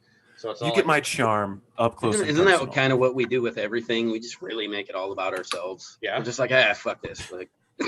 And we kind of drag everybody into our bullshit. Yeah. I don't know how. That's all good. I'm a fan. I got my own bullshit I could bring to the party. I bounced in and out of chat. I mean, that's what we love about you. I try to do my best, but then sometimes it gets like a little overwhelming trying to keep track of scrolling back after I've been talking for 30 minutes, catching up to what's actually going on. It gets real tough. My thing very, very important question in chat posed by the Michigan Bros Grow Show is, Dave, when was the first time you boofed grass? Ooh, good question. First time I boofed grass. Are we talking actual rectal boofing here? Or are we talking grass or cannabis? Boof life. Profit. Why would you even ask that question? What do you think we're talking about now? I'm just wondering. Cannabis show that never talks about cannabis. Of course, we're talking about weed. Hey. First time I ever smoked when I was 13. And it was honestly the first time I didn't get fucking stoned. The second time is when I got stoned. And I threw on some Pink Floyd. I listened to Pink Floyd Animals from start to finish. And it was just absolutely mind-blowing. And it put me into a whole new perspective of life that from now on, I found my joy. I found what I love. and it's been with me ever since. The longest break I've ever taken from not smoking was about 6 months. It was because there was a woman involved. She wanted me to stop. I did. I said, fuck you. I'm starting up again. This sucks. It's so much better than you could ever be. And I'm back. And that was years ago, but fuck yeah. So your first it's been time, with like, me did since. you smoke a bunch your first time, or was it like, did you I just smoked kind a of? bowl. I smoked a bowl with my older sister. She came out with me. I had no idea how to use the carb, and I was just so dumb with it. I'm like, I don't know. And she's like, no, you did. She puts her hand on it, lights it, says, just smoke. So I did, and I was like, okay, cool. I don't really feel anything. And the next time, it was maybe a week later, I said, are you smoking again? I want to try it again. So we went out to the garage. She had a bowl. This time I used the carb properly. And I told you, I just threw on Pink Floyd because she went off with her boyfriend. I was like, oh, well, what do I gonna do now? Oh, I love Pink Floyd. I wonder what that's like when I'm really stoned. And it was just an absolute mind melter. How long did it take you to get that album started? Not too long, because I was so determined. Maybe like 15 minutes, because I had that shit right near me. It was just a matter of like finding the disc and swapping it out, and just fucking I know, old that school always, disc, like, man. That first time, bro, you're so careful with everything you do. You're in that fucking Uber slow mode. That's so fun. Did you get that? I mean, I remember my first time, we fucking we smoked a quarter between me and this like little 100-pound girl. And we smoked like a quarter for our first time, just kept fucking rolling it up and packing bowls and shit. And there was no way I was not getting fried. When that shit hit me, I stared at a wall for hours and thought that wall was fucking amazing. And we were sitting there listening to like Sgt. Pepper's Lonely Heart Band. And like you said, man, it was just like, it was like the music just blew my mind. And I was like, this is what it's supposed to be like. Yeah, dude, that's exactly how I felt when I threw on, and just hearing Gilmore fucking fucking wail into that guitar, it was perfection for me. It was, like I said, it was like a marriage that I felt that was going to be with me for the rest of my life. This feeling that I feel right now has to follow me forever, and fuck anyone who gets in the way. The first music that I can recall listening to while high, I was the Cheech and Chong Up in Smoke soundtrack, and they got the song Lowrider on there. So you're high as fuck, this is already some of the funniest shit you've ever seen. But then you listen to Lowrider, when the horns kick in, you're just like, whoa, like it's just like that's just different. Like it's when you kind of like when you put headphones on and you, after listen to a song or an album you've listened to for years, you put headphones on, and all of a sudden you hear a bunch of little fucking weird shit that you never heard before because you didn't have it right there. It's kind of same with the horns. It's like, oh wow, that. Ever since then, man, I got a big fascination with horns, like when they use them for sampling and like rap music stuff. I do without the actual rapping going on, but like you give me some good samples and a beat to go with it, and it's like just wow. Dude, when you're listening to that, the headphones, and it just goes from side to side, and then they go together. Oh my God. It's just like your mind is coming. Like that's what it feels like. Your ears are just taking in all of that fucking energy, and you're just blowing a load in your mind. Like it's so good. Yeah, I'll second that one. That one's Oh yeah, 100%. Well said. And I think my second was with Pink Floyd, and it was on vinyl that we were sitting there listening to it. And it was not only just Floyd, but we also threw in some Frank Zappa on the mix, man. And that was my second time. And it was like all the trippiness at one motherfucking time. And right, I start hearing those layers, and then you get that warmth from the record and the fucking, your cracks and pops. And it was so amazing. Jealous, man. I had fucking CDs, man. This was like the late 90s. Yeah, it's funny. I had my parents have always had records. I can remember going to music stores back when it was still records. All those CDs are kind of more my generation. And I'd go through my dad's records and he'd have all this amazing shit from like the 70s all up to like 80s pop and stuff into the early 90s. But we never had a record table that actually worked because they fucking busted the stylus out of it. And there was a lot of years there where they were hard to find a fucking proper working turntable, or at least where we were at. It wasn't as simple as going on Amazon, say, back then, right? And then I remember when I moved out of the house, and my grandma asked me, it was that year, my grandma asked me, what do you want for Christmas? And I said, a turntable. Because then, like, I already had an impressive CD collection. My music collection has always meant a fuck of a lot to me. I've talked about that on the show. I don't need to go more into it. But I also knew that going out on my own, I've got a few hundred CDs in my collection. Well, my dad probably has at least 1,000 vinyl records I now have access to.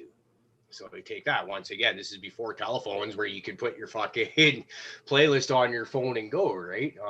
I was always the kid that had, like, all through high school, I had my Walkman always sat in my front left pocket because the little clip that you'd clip it onto your belt with, those are cheap and they wouldn't last, right? So just straight into the fucking pocket. There it was. Headphones are always around my neck at all times. But if I was in class, I'd be at least respectful and not listening to music if I wasn't allowed. But son of a bitch, I wasn't taking them off for fucking nothing. The only problem was, man, when you put that in your pocket and rather than use your belt clip, it skipped way more, because that belt clip really helped it not fucking skip as much. But yeah, it sucked because you knew if you use it, you were going to fuck your shit up. Oh, I'm talking about like Walkman, like using tapes still. Oh, you're talking about the tapes and shit. Oh, yeah, you throw that in. It's just the buttons. When the buttons got loose and then they just fucking randomly push themselves out. Yeah, or you fucking get like two that press at the same time and it goes too fast and spools your shit out and you're just like, motherfucker. It starts eating your I have a question. I have a question for Uncle Rick. Can you tell me about the glories of 8-track? I remember 8-track. Oh, you don't have to ask Uncle Rick it. about that. We're all old around here, motherfucker. I can tell you about 8-tracks. I just know because of my grandfather and stuff, but I mean, Conway Twitty, I fucking love that dude on 8-track. Did any of you have a Betamax? Yes. I still have a Betamax. I have a laser disc player too. Nice. I have a laser disc, but not a laser disc player. It fascinated me. I've got Star Wars on fucking Laserdisc. It's actually super. That's like my favorite fucking thing in the world is my Star Wars on Laserdisc. That's pretty funny. Oh, Laserdisc. Wow, man. That's awesome. I don't think I know anyone who actually had one. Oh, dude, it was terrible. I mean, they sucked. My dad had honest, one. Man, they were fucking terrible. Yeah, my friends' parents had a Beta. Black Sheep. Oh yeah, they did. Yeah, so I mean, I've seen both. I've seen a lot of electronics in my day. I got to see the whole start and all the way through. I got lucky. I was that era. God damn it, Sequence. Nice. Not funny. What did he say? He said, and now's the boomer section of the show where they all wax about the good old days. Oh, dude, I was totally in Top Chat. What an asshole. Oh, jeez. Damn it, Dave. Were you not there for that section of the show? Yeah, dude, I told you. I was not paying attention at all. I did this the last show, and you guys fucking tore me apart over it. Yeah, well, you should know better. You've been here for a lot longer than Dave has. Well... I love it. You guys are giving me excuses. You should totally rip me apart for it. I should know better too.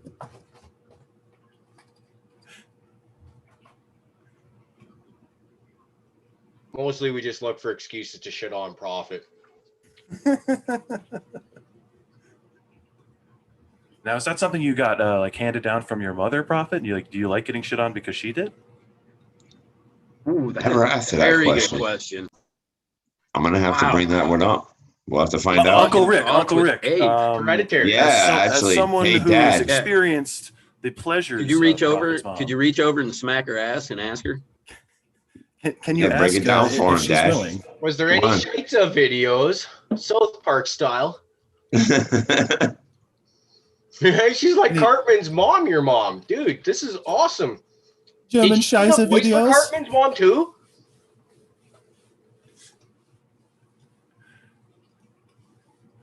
Oh shit! Fuck, Are everybody you just talking went. to me or are you talking to Rick? I made everybody quiet. This is amazing. No, I mean, I was taking a hit. I'm sorry. I'm just laughing at how close to the mark it really hit calling her Cartman's mom. And really, if you just made Prophet a fucking fatty, he would be Cartman. So it all works out. He does kind of sound. Prophet, can you wear a beanie, please? No. Just give me a real quick screw you guys. I'm going home. I think we're gonna have to request that White Widow and Black Widow return to the show immediately. So Hey, when do we They're give them sleeping. their square? No, we don't give them a square. Not even for like one episode. They can't have one episode. You know what? Oh, I think this needs to be a thing, right? We need to start asking, our guests enjoy our show. They watch our show. So I think we Man. really need to take a poll of the guests who come on our Fuck show. our And I think guests. we I start don't it with care. Dave. So see, Dave, here's what do the you thing. think? Do Prophet we gets give 5 Prophets? votes. Prophet Yeah. gets 5 votes to our individual 1 votes, right? Oh, Oftentimes man. he outnumbers us on the panel. So we need your help there, live chat. Yeah, I mean, do we give the ladies a fucking square? Are we talking about Dave? giving them Dave. the girls a square or bringing my mom back? Like, I'm a little I'm confused. Too much is Why? going. We're talking yes, about. Don't yes worry to about it. both, The first grown-ups of are all. Any talking. bunch of squares of your family with you in the middle of it. Why do you want this? That's what I want. Because we love Because to of torment all you. ladies. It's the Prophet bunch. The Prophet Bunch. There you go. You guys are brutal, man. I swear to God. We I'll let them vote. I'll let them vote. I will say that I would say White Widow definitely deserves one. Black Widow, has she really been on enough though to deserve her own square? Okay. Well, we have seen White Widow is. We've seen a good personal amount of Black Widow, and she deserves a square. Trust me. Besides that, if White Widow got a square and Black Widow didn't get a square, Prophet would be a dead man. We'd be scraping him up off the screen. I think they'd both be dead. Probably. We might get a good thing to put on Patreon out of it, but They would actually be willing to share a square. And that's what we all want. Let's be honest. Why would we make them Can't share spare a a square when we square. could give them each their own square?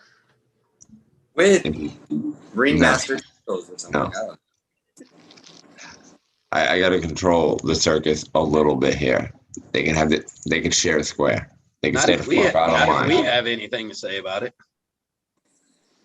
Well, Better yet, Ringling Brothers and Profit. This is we messed let up, them. man. What we do is we do a show. We give I'm each looking of at them a Dave's square. cat. We give each of them a square in the Zoom, right? And we don't let Prophet into that show at all. Sit on the sideline. Like you I did. think Like this it's sounds scandalous. amazing. That would be a good show, but that'd be fucked up, yo. Oh, dude, wait. It We would would be. let him. We would let Prophet in chat only to time him out every time we can. You dick. We'd get Johnny to keep deleting all his comments and shit for him. either that or every time Prophet goes to talk, you mute him, Caribou. And then when he shuts up, you unmute him. I don't have that good of control. Somebody else would have to do it for me. I'd get confused fucking trying to keep track of what's going on. First off, I will dumb down that episode. All right.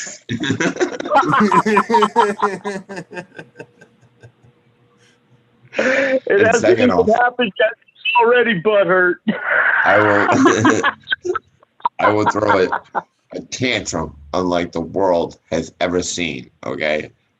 It'll It'll be be like that it'll be movie, The epic. Revenant. He keeps Worth getting it, though. all fucked up throughout the movie, but he comes back for his revenge in the end. That's fucking Prophet. Like, you motherfuckers, I'm coming for you.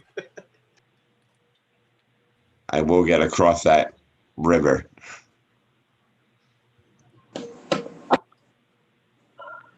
So yes to them getting a square.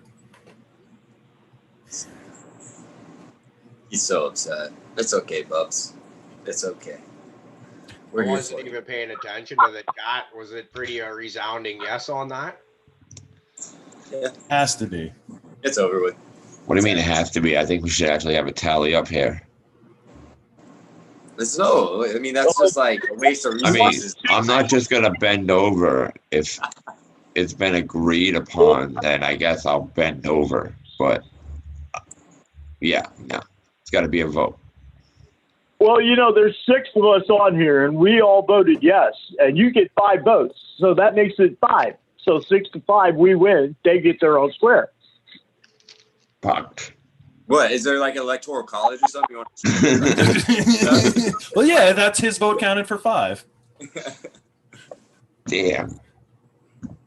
He's like North Dakota or something like that, Yeah, right. 12 people, and they get all these votes. That's it. So funny.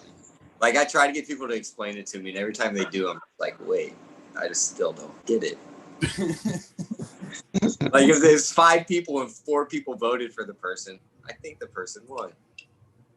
Much like the fucking knots, he just doesn't get it. I just don't get it. Some things I won't. Fluffy nailed it. Hashtag nailed it. That was so fucking perfect, Fluff. That was just... All right. Well, I guess we dabbed to that, huh? Fuck yeah. I'll smoke to that one. Yeah, I think you can adapt that one for Yes, sure. I gotta learn how to tie some fucking knots. Take a big one, Prophet. Where is your dab bell, Driz? Usually you've got at least a bell going on for us. What do you want? No, I don't even have a speaker on, dude. I've got the recording of the frog on my phone, but I don't think you guys can ever hear it. I've got like thousands of frogs right outside. They're fucking annoying as fuck, though. They don't sound like a normal. They're not like ribbit. they're called peepers. Look them up, man. The noise they make is pretty weird. Yeah. Yeah, dude. Is it a peeping noise?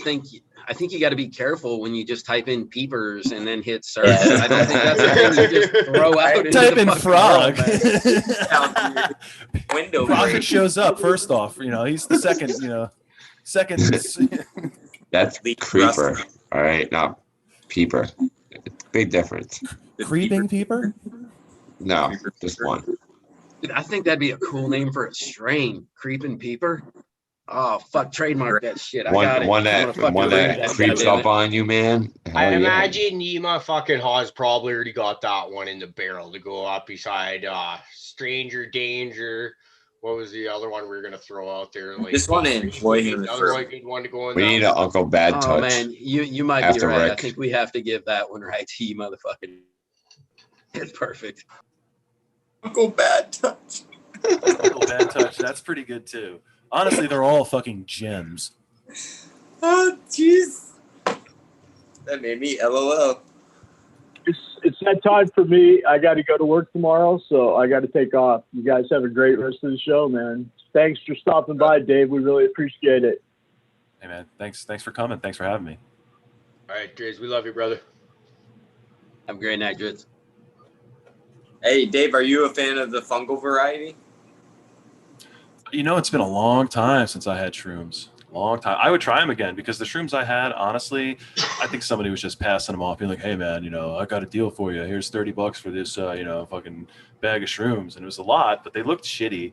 And I was like, "All right, it's $30. No, what's the big deal?" So I bought the bag, and they're fucking terrible. Like, it was like being a little bit more than stoned, but not like not that I was expecting like the walls to melt or anything like crazy, but I was expecting to at least be a little bit more into it, and then it just kind of never really asked for it, never really came around. So nowadays, with everybody fucking doing their thing with mushrooms, it's kind of like I just want to do it for the benefits of the carbon dioxide in the grow itself, and why not just fucking have some mushrooms, whether they're the ones you want to actually throw on your steak or the ones you want to take with you when you're getting tied up. Either or. Hey, bees need. Right. But bees needs to know if you're a fan of yeast infections. Oh, honestly, sourdough. No. I mean, like sourdough? I would actually try that bread. Why not? So if some girl wants to use her yeast infection to make a sourdough bread, wouldn't you want to try that bread? I mean, do you have to pull the sequence at that point? You got to try everything twice before you can make a good opinion of it. So Do we get to know where it came from? Or is this a mystery I would pack? hope so. The mystery pack, I wouldn't want that because you never know what's coming with that. But at least if you know where the yeast was brewed or fermented or however you want to locally talk about it came from locally Prophet's mom. sourced. Your local hooker. Does that include an Uncle Rick load in there too? Is that yes, definitely? Well, There's it's a lot optional. of fermentation Like going on here. A lot of fermentation going on. Sorry, Dave. This is your mom, bro. This is your mom. wait, am I the only one who did not realize Rick moved? Like Rick is in a fucking new spot right now. He ain't got a fucking dad. Did you get up and move and none of us fucking noticed? Yeah, what the did fuck anybody happened? else? Are you like teleporting around? Are you a fucking wizard? It was too much. A tapestry can be too much sometimes. Oh, did he pull it down? Okay. It's okay. I thought maybe I was losing it. No, this fucking thing is too much for me. When you're on mushrooms, man, it's kind of cool, but no, it gets kind of scary. It gets in there, huh? Oh, I had to take it down, man. You want to look at mine? No. Do I? You doing all right over there, Rick? Oh yeah! Wow. All right. Never quite looked that way Before, eh? That's pretty scary. Scary. It's beautiful. Scary. It's a woman. She's eating the earth, and there's a bunch of mushrooms growing around her. And I think she wants you. Pretty. It's beautiful. The mushrooms fucking on the girl thing just made me remember, like, within the last couple weeks, I come home and the girlfriend is watching some kind of crime detective show, like something like CSI or something, but I didn't recognize anyone on it. Where this guy was like kidnapping people or whatever, putting them in the ground with some sort of life support system and growing mushrooms off of them. And I was like, what the fuck is going on? I didn't pay much attention to it, but I just remember that going on. So, and it kind of makes me think of what was that? Was it Paradise PD on Netflix where they were growing, I think it was scallops off the fucking old people? They're getting really to this, I'm seeing it all over the place. Fungus. That's funny, dude. That show is messed up, man. Yeah. That was from the creators of Brickleberry. They didn't bring distracted Tosh me with from them. that picture. I was looking at that picture like, oh man, and then all of a sudden you guys went into that. It's like, what the fuck are they talking about? We don't even know. Nope. Isn't that part of the show charm? What the fuck? What? Where? How? How did we even get there? Why? Hey, that's the charm. We love the charm. Everyone here in the chat, everybody, we all love you guys. Fucking great show. Hey, wait, it does look like she's waiting to be tied up. Look at that. I mean, yeah. She wants your mushroom. Oh, yeah, she does. She wants a mushroom stamp. Mm-hmm. Oh, there you go. It's funny. So I'm sitting there looking at the thing on DPs, and then right above him on my screen is Dave. And so I'm looking at DPs, and I look up at Dave and just see the cat trying to deep throat the fucking door handles. Fucking again. There is some shit going on between those two squares, man. It is happening. Every time you catch me laughing, like for no reason, it's because every time I look over it, I see that fucking picture, man. It's a good one. A lot of people love this picture, especially me. It's got a lot of charm. Now Burton said yeast terps. That's so gross. Oh, can you imagine that? Oh Man. Doesn't that make the wheel? Haven't we already put that on the wheel? If Is that on the anybody wheel? is if anybody's a way school old backer, they'll remember the wheel. Jeff. So There we you go. have the nasty wheel RJ, though. Dave. Yeah. You know, talk to RJ. Yeast terps are the new hot shit, dude. Okay, so that's Yeast funny that you terps. brought that up Yeast because terps. I've been thinking about trying to bring that back and completing that idea that we were fucking around with back in the day because I was near the beginning of the show. So if anybody's not aware of what we're talking about, we had this wheel that a lot of cooks and other stoners will look at with all these different flavonoids and whatnot that kind of you can sit there and look at and give you an idea of the stuff that you're tasting in your mouth or whatnot, right? But it's all this stuff like, you know, like anise and fruits and all this other, all the typical stuff. But like when you smell weed, like baby shit terps. Yeah, the good, baby shit terps. That's my fucking favorite, right? Like all the Indica B was talking about his orange gas is smelling like fucking rancid ball sack, right? All this putrid stuff that in real life would make you just gag and puke. You put it on a pot plant, and all of a sudden, okay, I want it. You know, yeah, motherfuckers, right? Like, yeah. I used to have 2 cats, but I have 1 cat, so I have to clean a litter box, right? I go down there and it fucking disgusts me. Just absolutely disgusting. But hand me a fucking green fluffy nug that smells the exact same way, and I'm like, ooh, can't wait to smoke that motherfucker. Yeah. It's like when I take the trash out at work, it's like a bar trash can, you know, and it's just that. Right. So when we were designing this, yeah, you smell that. You smell that in a jar. You're like, fuck yeah, oh yeah. Dude, I had something that kind of smelled like bar dumpster, and I was like, what the fuck? Like, I would open the jar, and I'm like, oh wow, well, okay, I don't know. That's like your vape shop. That's just wild. Just yeah. That shit is definitely not for everybody. That's just decent as fuck, though. Loved it. I mean, I can understand smelling all these smells, but the sweaty, nasty ball sack one, I don't know how anybody would really know that smell unless they actually knew that smell. Not the full smell. I don't know. I feel like White Widow and Black Widow might know that smell. Maybe. I should ask them. Don't they say it's something like boiled salty hot dog? Yeah. That we refer to as slow pants and swing a saw around. Trust me, you get some fucking ball sweat going on there, and yeah, you get to know what that smells like. Never smelled your own brand? Nah, man. It's like fucking ball gravy running down your legs. He's running a little light in that one department, so it's like he's got to work extra hard to get the full smell going. I'm proud that you keep your bowls fresher than your bong, Prophet. Thank you. Okay, what's our safe word? What's our safe word? Hey. Balls. Hey.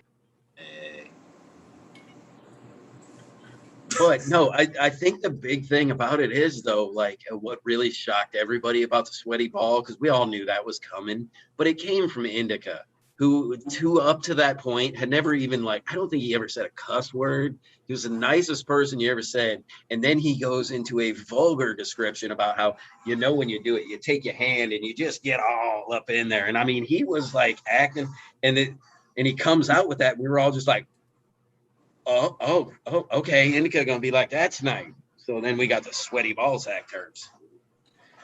We just weren't expecting that shit, you know? Oh man, love Indica. Shout out to Indica when he fucking watches this, if he ever does. He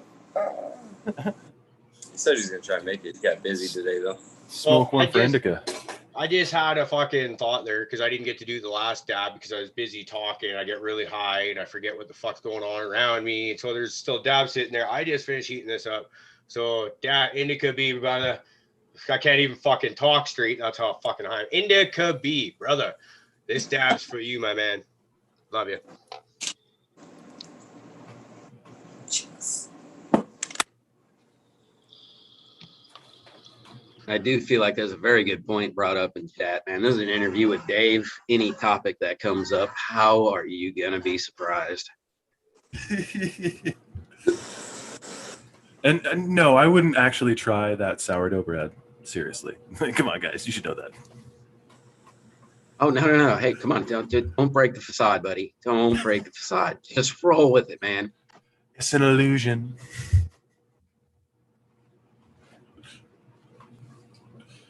He's going to go back later and see this and be like, what the fuck? What did I fucking say that whole time? What did I agree to? I think sourdough terms. There's been a couple people around here who's like, What just happened and why? And just there's something I got to remember about this shit. This is a deep dive. I felt that Dave's way a mind. few times. Yeah, I felt that way a few times after the show. I'm like, man, I don't know if I feel right after that. Like, I feel a little dirty. Like something happened. No, you guys, I feel very welcomed. I feel like I belong with a crowd such as you. Well, yeah, I mean that's why we invited you, because we think you belong too. Just come to our side. I apologize for that. That I feel as though you're an equal. That might be an insult to you. I'm sorry. Hey, Prophet, hey, like I said, get off his dick, buddy. Get off his dick. Hey, relax, buddy. All right?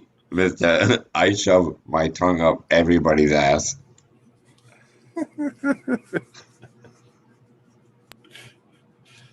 Well, I'll send you that pack of prophet seeds, and it might be including an actual. I'll get a Polaroid too of a nice dick pic for you. Ooh, and Old some school underwear. Polaroid. Real nice draws. That would be hot. Like some used. I haven't worn underwear in maybe 25 years. I'm a free ball fan. Wow, commando. Learning things this evening. That's it, huh? I even volunteered. I know this what information not too. to buy him for Christmas. Mm-hmm. There's only right now a thin layer of denim between me and the world. You know, I'm a little curious from all the ladies in chat, if we can get through this. Do you know free ballers? Is free balling better? Is it worse? Like, what do the ladies prefer the man wear? Is it very situational? I'd like to hear what your thoughts are. I mean, as a man, personally, I think that's a personal choice, but I like wearing. I don't like free balling. Maybe because I only got one, and I got to protect it even more. So, more layers, the better. You know, You like the like could I support roll around line? with a cup, but that'd be uncomfortable. You like a hot oven down there? Not anymore. Oh wait, he does like a hot oven down there actually, and this has been confirmed. Oh, that's right. Yeah, no, you can try to hide your bullshit, but we have been told that we will not let this go. See, I gotta wear underwear because I got my fucking dick caught in my zipper one time, and I don't ever want that to happen again. So, I wear fucking drawers. I think what part? Like, everybody's done that. Like shaft skin, like head, like balls, straight up like foreskin. Hey, but dude, the worst part was I was in fucking elementary school when it happened, and my fucking principal had to come and undo it for me. Like, that was fucking embarrassing. Like, there's still a scar. I think I was like 5 when I learned about that disastrous situation. Yeah, I wasn't much older. I think I was about 7, 8, maybe. Yeah. Panel. Never did it again. Never did it again. I was at, if anybody knows about Hart Highway Elementary School in Prince George, I was at the far end down here. We're in the bathroom, and the office is way the fuck down there. And the principal heard me screaming and got there real fucking quick. I can tell you that. Okay, so panel poll question. Who's got the hood? Who doesn't have the hood? Negative, Ghost Rider. Hoodless. I'm a prophet, not a reaper.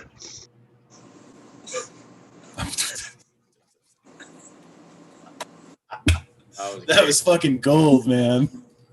That was decent. That was just decently decent. So I just had a thought. I want to throw it on speaker view here because I want to shout out our man Hype there if I get to come over to me. But here we go. We got one of Hype's shirts up here in Canada. Careful with the speaker view. We can see all the white dried up spots. Yeah. Oh, okay. Fuck it. It doesn't want to seem to come to me. So I don't know. Anyways, we got Hype's Genetics up here in Canada now, and he gave me one of these shirts. It doesn't want to go to the show me on the speaker view for me. But we got his seeds, Crazy Pop Mom, and there's gonna be some beans heading your way. Rick, I'm looking at you in the screen right now.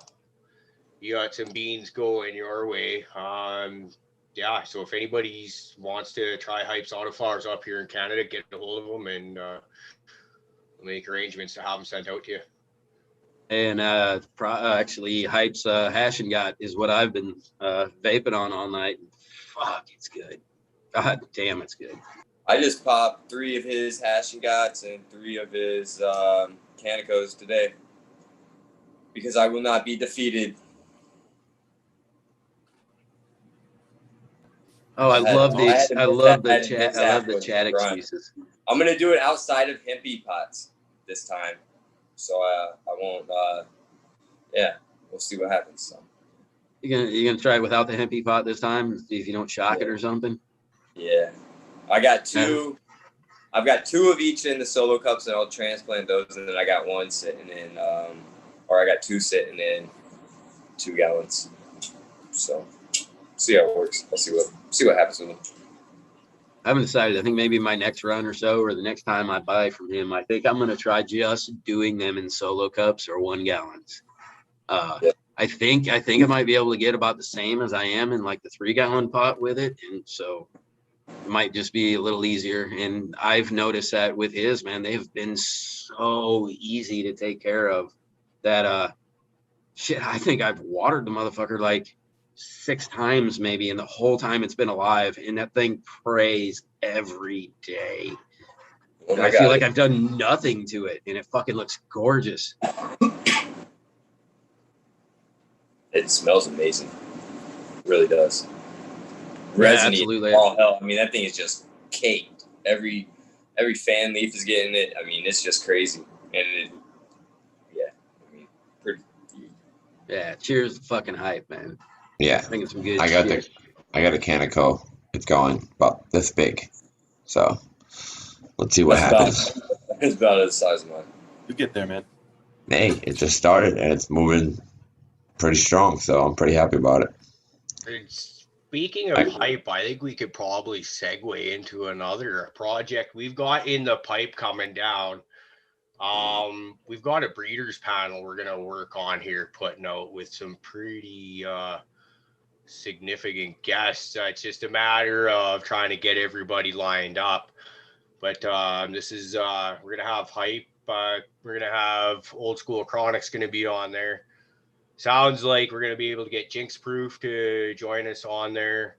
I heard a rumor we might get Rusted Jeff on there, and we're just waiting on one other person that to see if we can get our schedules to line up. So let's all cross our fingers and hope that everybody's willing to play a little bit of ball and be okay with this. You know how it is. Everybody's got a life to lead, and we're only waiting on the one though. Yeah, as far as I know, it sounds like it might just be the excellent one. Yeah, but dude, this is gonna be awesome. So we're gonna try a little bit of a different format for that. What I'm thinking is we'll end up doing like just most breeders on the panel, so there'll be whoever's there as breeders. Hype will be one of them. He breeds autoflower, so he brings wicked content to the store. There, right there. I'm gonna be on there because I try to breed, and I just basically straight up I'm playing it's my name on the channel, so I'm playing that card so I can be there, right? But to be honest, I'm gonna be straight up nervous, and I don't want to worry about being the moderator in this chair right here, so we'll get someone else to do that job. And I was thinking I'd like to have someone else pay attention to the chat and actually track chat questions, so that if we do it segment by segment where we want to go subject by subject or whatever, we can have the person that's recording the questions, and at the end of each segment or however we decide to work it, just go through the chat questions and get those answered. And so I think it should be pretty good. And we do plan on streaming that live. There was talk about, we might, because basically the thing is, anybody that's ever seen us do our thing, it's a shit show. We try and like in this whole thing with the breeders panel, we wanted to do a living soil, same kind of format, and we still plan on doing it, where every time we try and talk about living soil on this show, it just goes, it's tangent after tangent after tangent, and we never really get to the meat of the conversation. So we want to have a limited panel, and we were thinking if we could just have the people on the panel present and pre-record it, edit it if need be, But to be honest, I think we need to do it live. I think people in chat, and it's our would like to see that, and it's our interaction with the people in chat every show that makes it what it is. Our first few shows where there's only a couple people watching, they were great, but they don't have the same feel as they do on a show like today, where I looked earlier and you have 50 people in the chat because we're in here, we're talking to you guys, and you guys are pelting us with questions. I just think if we are actually looking to have an informative, hey, let's learn about breeding cannabis, yeah, we need to have people in chat being able to ask questions. And so that's what I'm thinking. Hope that's not too rambly. For me, I'm super excited about it. I'm just now kind of starting into my foray. I've talked to you guys a lot. Like, I'm going through my first pollen collection. I'm going through my first, dumping pollen on a plant, kind of letting it do its thing, so I'm just starting to dabble my feet. So I can't wait to be in chat and, ask my questions and listen out and everything. So I'm super stoked for this. And so I love the idea of the format and everything. Yeah, and also, like, anybody, even beforehand, if you've got questions that you want asked, submit them to us. We got the Caribou Heart TV at gmail.com is our email address that a few of us within the channel or on the panel here have. And then there's also Caribou Heart Genetics. That's one that just goes to me. If you like, I actually want to put some effort into this for once, people, is what I'm saying. So, instead of our usual slacker style. And then also I want to do, and depending on if we can't get the breeders lined up for a good while, which it's looking like at least a couple weeks until we can get the other one, unless it's on a different day, then maybe we can do this living soil panel, because I'm really looking forward to that. Spartan, he agreed to come and be a part of that. Fluff, you were going to be on that panel. We were going to have Hurt and Albertan. We had him agreeing to be on that. And then once again, have someone like Prophet, who's just really good at asking questions, do what Prophet does and ask questions, and get Rick in there as well. Or Rick would maybe be the great guy to keep track of chat. So I'm just throwing ideas out there, spitballing. That pimp could do anything you need him to. A pimp named Slickback. Oh. Hey, we just got an offer, and if we want to now start making this show super fancy, Sequence just offered to moderate for you if you really wanted to get back, and we're gonna make this a panel. Damn it, we could. There you go. Sequence, I might just take you. Hey, sorry to boot you out, Prophet, but I mean, we could have fun with that. Yeah, we absolutely. Could have fun with that. I'm not mad about it. Yeah. I mean, you're talking about doing a professional show. I think he'd really take it serious and do a great job for moderating chat like that. I really do think it would be a good thing. You really turned this into a very informative show. Okay, here's to be 100% honest with you guys. I had already had the thoughts of reaching out to either Sequence or Skilbo and seeing if they would be interested in this. So the fact that we've got Sequence already interested in it, and you guys are kind of saying, yeah, get someone else on it. I think Sequence, if you're interested, then we can do that, make that happen. Why not? Let's have fun. I like, we'll have a lot of fun with it. Wait, should I get mad because Sequence just booted me out of my spot? Should I be mad about that? Yeah, you should fight him. Throw a tantrum over it. Like 30s style fisticuffs. Nice. I want to see you guys like this shit. Yeah, none of this 15-round limit bullshit. Like, you guys are like, it's going to bare knuckling motherfuckers. Rounds, whatever it takes. Nice. Go until someone dies. Yes. If he brings by the way, that's going to be on Patreon, guys, and possibly Sequences on YouTube. Yeah. Yeah, if he brings a Spartan with him, I might be fucked. Those guys could fight. But no, I'm totally down with that. I feel like this is the second time that we've tried to set up a fight between our crew and theirs. Like, we need to stop this. Why is this? And I think I'm the one who keeps doing it. Like, tell me to stop this. Fluffy, quit being a fucking. You gotta have a smoke off. Quit picking fights with the bro show. We love them. They love us. I know. That's my twisted point. I've told you guys how I show love. I hit people when I love them. Yeah, you're one of those self-tampering people, aren't you? When the going gets to be too good, you just gotta fuck it up and just level everything. Level it. Just fucking burn it to the ground and start over. I've had a good friend like that. Loved him to death. He was a destructive motherfucker. Did not want to go to the bar with him though. Please tell me everybody's reading chat right now, because the best comment ever is in there. Well, I am now. Prophet's beard is a landing strip for my salty nuts. Boom. Are they gonna have what do you call that design anyway? Other It's than a the landing racing strip stripe for my fucking tongue, as I've mentioned in several episodes prior. I guess I must have missed it. I don't pay attention. enough attention to you, man. The I don't racing pay enough stripe. attention. See? The racing stripe. The racing stripe. It is meticulously maintained. I can appreciate that. That's very and nice. So will sequence, apparently. I get bored here. It'll be like both velvety smooth and kind of rough and firmly coarse at the same time.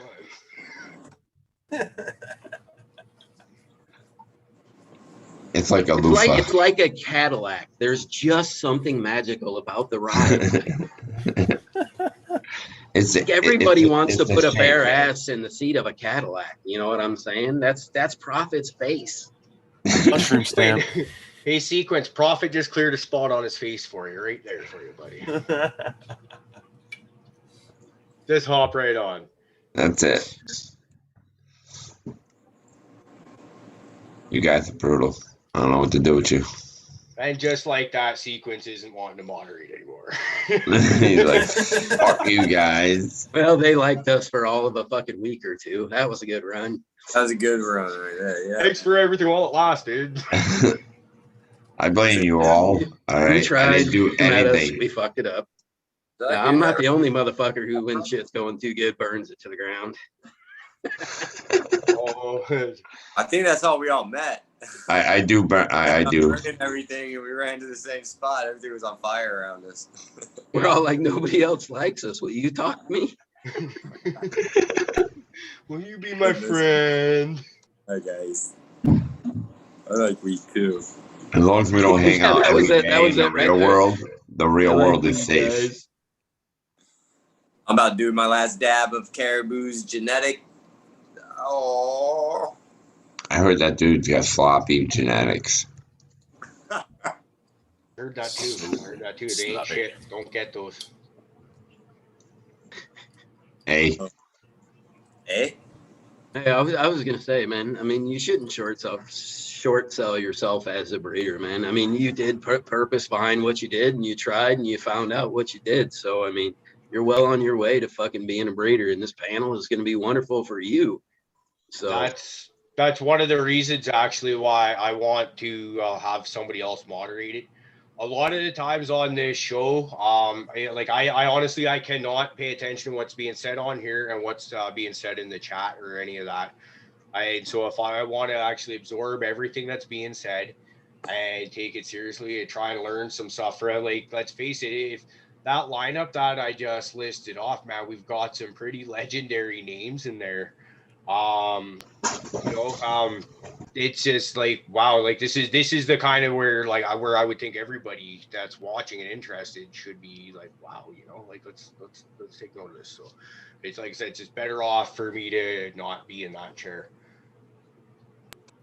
And real quick, man, let me just give a quick shout out and thank you to everybody in the MBGS crew. We're here. We love fucking playing around with you guys. Fucking, you're also fucking cool, man. And the goofy shit that you guys fucking, yeah, man, real good people. That's why I've been hanging out with them motherfuckers for a while, even though I wasn't talking to anybody because I was all scared and shit. You say scared?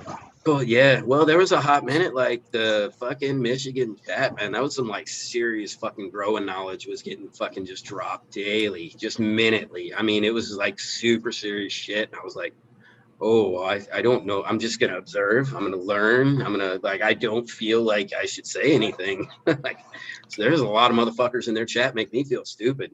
So, cheers. I learned a lot from those That guys. happens to me every episode of this show that we do together. I'm just like, geez, all these fucking people around me are really, really smart, and I'm just not quite as smart as them.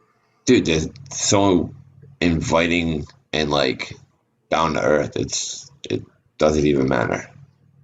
I know. Like I go beyond the growing sometimes, and even that's enough. Absolutely, they're all just cool people, man. It's just fun to hang out. Like you feel like you're just hanging out with the gang. You know? Exactly. Like watching their show. Oh my God! And their it's last, like you're just hanging out with the gang, and like you said, you do I learn. didn't even a lot. really know there was like a lot of other podcasts other than like the Grow From Your Heart one and stuff. And then Fluffy told me about the Michigan Bros Grow, and it just kept on going from there. And I was just like, but that's one I kept on going back to. I just love the vibe. I love the flow. Love it. Honestly, they're all awesome people. And oh my God, their late sesh, like this week's late sesh was fucking killing me, man. Oh, I was laughing so fucking hard. Red had me in fucking tears. Yeah, dude, So the tangents you he know goes what? on are Cheers to fucking fucking Red. hysterical. He'll go so out there, and then they'll lure him back in, and then he'll go out there, then they'll lure him back in. It's fucking brilliant. Like it's so good. And then the best part is like there's very, very few baby comebacks anymore. They're just letting it roll. And they're like, well, let's see where this shit show goes.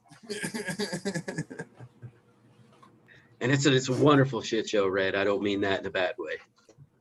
No, it's like a freight train going downhill of knowledge. It's definitely intriguing. So unless he's discussing asexual reproduction of the frogs. Oh my God, the frogs in Jurassic Park. Jurassic Park white papers. Hey man, I know what he's talking about though. So I'm not gonna knock him. I didn't know where he was going with it. The whole nature finds a way from Jurassic Park. I was fucking dying though. I've said that before. Nature finds a way. It was the confusion. He's believing it like it's fact. It was the confusion of the term asexual, I think, was the funniest fucking part. Absolutely. Shout out to Polarity Science too, though. That shit's yeah, absolutely. I was just gonna say the same thing, man. Shout out to Polarity Science. All the information he's dropping in the harm reduction. That's important shit. And thank you, Red, for that. Oh, and thank you, Skilbo. On there fucking throwing it down with him. Keeping it real. Somebody's got to let him know what chat he's supposed to be in. Live. And I've what's been funny learning about is this. I love the top chat live chat thing he does. I fucking love it. It cracks me up, and always the motherfucker who's got it fucked up. It's his bit, and he fucks it up every time. It hits home for me. I am that guy. I fuck it all up all the time. I mean, I just get I can think his vibe like he's just on mushrooms all the time. He's probably not. I just feel like he's just, yeah, man. Like, he's fucking living, man. Dude, he's the one guy that no matter when he shows up, he looks like professionally set up. Like he was ready to be there. Bang. Like instantly. He showed up on our show one time and I was just like, damn.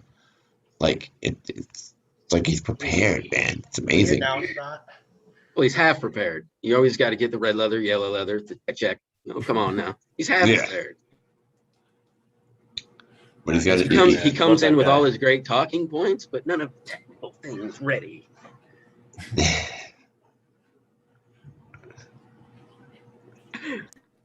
Oh, is he in live chat? Holy shit, he is in live chat. Good job, buddy. Skilbo, what up? I haven't got to check live chat in a while.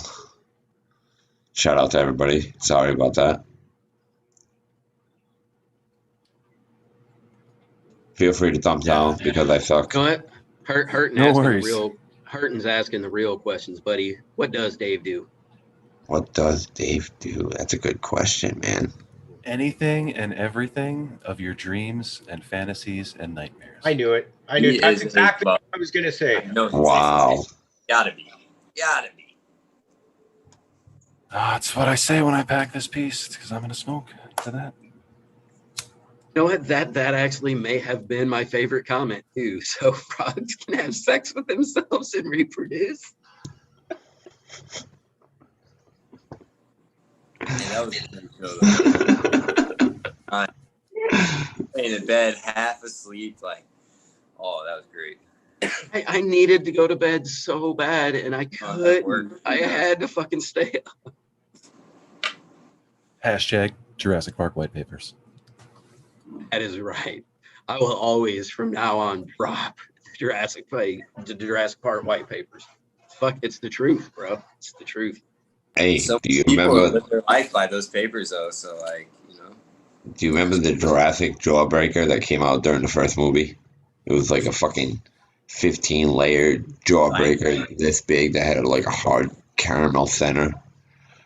I tried to get to the center, never made it. So you probably never made it to the center of a fucking big ball. No, I give up. I just smashed the motherfucker, and I'm like, I'm eating this in pieces. I need that creamy caramel center. It wasn't even creamy, dude. It was rock he hard. smashes it. He grabs the ball out of the center and slowly sobs while he eats the ball. I had two once. I had two. Dude, I was. I don't even want to say this, but I was looking at that so many times. My fucking tongue was bleeding. Like, you could not get to the center of this thing after a week. That's what she I said. tried. Oh shit, that's fucking great. But no, I never saw that. I kind of wish I did, you know, just to go through what you went through. It was crazy, man. I remember driving. I got it, and we were going up to New Hampshire to fucking see the drag races and shit at the NHRA. And yeah, man, I spent a whole weekend trying to get through the layers, and fucking, I think I only got like a quarter of the way through, and I ended up fucking just waiting till I got home and smashing the thing with a sledgehammer. I was like, fuck this. You would have never been a contendant for the never-ending gobstopper then. I broke it too. remember those pretty much the same gobstoppers that you're talking about. You used to get them in Barkerville. It's like a historic ghost town where they used to have a gold rush back in the 1800s. Or you go there to the old school candy shop, you buy these big fucking massive jawbreakers. As a kid, and we used to often do that with just what you mentioned there, or sometimes you would get them mostly sucked down, and yeah, your tongue bled like shit to get them there. A couple of years ago, and I went there, took the kids there, right? And they still had these fucking jawbreakers, and I'm just like, fuck yeah, getting these for the kids. Nowadays, kids are so fucking lazy, they don't even break them open to get to them. They take about a dozen fucking licks. Oh, there's nothing there, and then they just kind of put it to the side and leave it there. I'm just like, wow, fucker. I guess, is that a fucking boomer moment there? Where I was going to say, you sound like a boomer with candy right now, bro. I was exactly where I was going with that. Fucking happening to me, just like my fucking old man said it would. These damn kids and the way they eat that candy. It ain't the way I ate my candy back in the day. Yeah, I had the Charleston chill while we did the Charleston. Hey, Prophet, I remember hearing once that you went to New York. You were up in that area. Like, you were checking out some fucking wildlife and shit. Where were you? I was probably an hour after Cooperstown, so where the Baseball Hall of Fame is. Like north of Cooperstown? Oh, fuck. I was on 88. I think that goes east. If it was fucking like 10 years ago, so bear with me. It could. I think it's east, honestly, because wait, you're north. All right, because 90 goes east and west. So that transferred right into the New York Thruway. And then we got off at 25 exit so-and-so to end up going that way. So, yeah, I believe it was north. And it's past Cooperstown, but around there. But that's basically where, like, you know. Not too far from where that wasn't too far from where I am. No shit, yeah. I tattooed over there for a while. And lived there for like a year because my kid's mother was from there, so that's where my kid was. And I tried living out there, and after a year I was like, yeah, I can't do it, man. Can't do it. Your winters suck hard, and everything is so far away, and like like I lived in the bottom of the valley and I've lived at the top of the mountain, and they both equally suck because it's like you're coming down a mountain to get to the store, or you're fucking, driving in a deep snow-filled valley to get to a store during the winter. And I don't know, it work's tough to get out there too. Back when I lived out there, it was like really hard to fucking get work. So it was like I couldn't do it. There's only so many people, so many square miles. As a tattoo artist, that doesn't really work out well for me. Like that's what I did at that time. So yeah, I was there for a year, but I visited around that area for a good like 8 years when I was with my kid's mother. So I know all about over there. Oneana.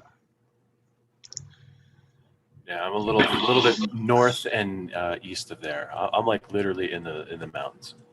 Well, I don't want to start naming your location like that. So we can talk later on. I can tell you exactly where I was. You know what I'm saying? Go. All right. That sounds good, man. All right. Because we're probably in the same area. We were probably in the same area, believe it or not. The way you're talking. It sounds like you were a little further south, especially with the whole valley. But I get what you're saying, bro. Yeah. Well, I live in two locations. I don't know if we can get any hand action right now for the chat because Rick's feeling it. Where's he at, Rick? No, we need Rick to show us where the hand chat is. Come on, Rick.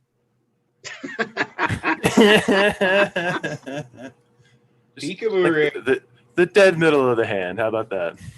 There you go. A little bit north of the middle of the hand. I was just thinking, we had a guest once that I had a real good time with. Was the Buds of Smoking, who was in here, and I remember when Rick tried to damn near geolocate where Buds of Smoking was at in Africa. I love that one. I mean, I really feel like if Rick could have, he would have tried to show up at his door later that day. Does anybody else remember that shit? That was fucking hilarious. Oh yeah, hell yeah. I still talk to Bud. He's a great guy. Oh fuck yeah, Bud's is amazing. Yeah. So of course I remember that episode. That was absolutely hilarious. Never did find him. I thought he got on chat later and tried to tell us. Yeah. I think at one point we were all kind of like, yeah, no, where are you, dog? Rick totally got us in his bullshit. We're like, yeah, man, what's up? Where you at? Don't worry, Dad. I know where he is.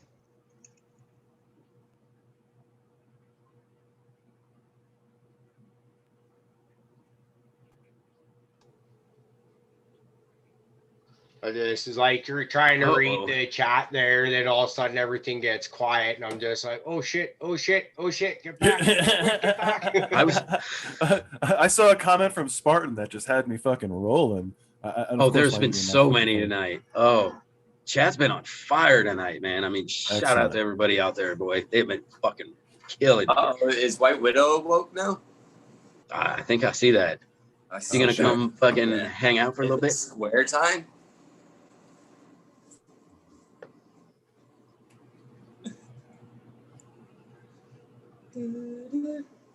Hold on one second. I gotta switch my headphones. Hold on one second. Moving on. Oh man. I feel like that's one of those, like, you've been having a good day when your headphones didn't hold charge through the fucking hangout that you're having. Yeah.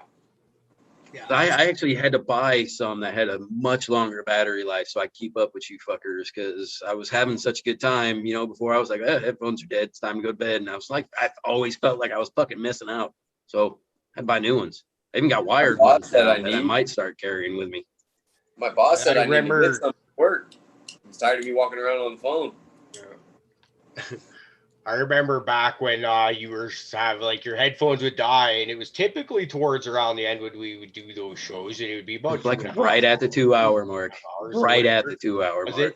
And then like our show wouldn't be too much longer than that. But yeah, now our shows are typically at least 2.5, sometimes closer to 3, and now they even get closer to 400 or 4 hours, 400. Fuck, it's a long show there. But 4 hours, right? That's a pretty decent show length, and you've been sticking with us the whole time, each of them. Yeah, I'm trying to now. But not, but I'm an old man, so work now, bed and shit. It's gonna have to happen pretty soon. One of us are gonna win the lottery. We've been pulling together on this lottery thing. One of us is gonna win and get this goddamn Canadian hippie commune going. I still haven't even eaten supper yet since I've been home. I kind of get. Well, it's still like 3:00 in the afternoon over there, dude. No, it's 8:30. It's just about. It looks really early. Looks pretty bright out there. Yeah. Yeah. Oh, it's fun right there. Oh man, fucking pitch black outside by me. Me too. Oh, bro, so here's my luck, right? I woke up this morning and I stepped in a fucking puddle. The fridge in my hotel room decided to thaw itself. All my food that was in there is now warmer than it was when the room is. So I was like, oh, fan-fucking-tastic. So yeah, I haven't eaten yet either today because I had to come here and talk to you fuckers instead of go buy food. Yeah. How that happens, eh? The show seems to take precedence over life events sometimes. And then, so here's the funny thing. So we were talking, actually, wasn't I on the Zoom with you guys talking about this breeding panel and trying to hammer dates out and shit like that? And I come out with like a date, like 2 Saturdays for not this Saturday, the following Saturday. And it's like, we kind of think, oh yeah, that's a good one to do. And then it's like, I tell that to the girlfriend. She's like, no, that's my daughter's birthday. We're going to Kamloops shopping that day. It's like, okay, we're not doing it that day. It's okay, let's do it the next Saturday on the 19th. And then, but there's something else going on that day. So it's like, okay, well, weekend seemed like it's going to be a tough one. So it's like, okay, let's go for Wednesday because there's not, we're not competing with other podcasts quite as much.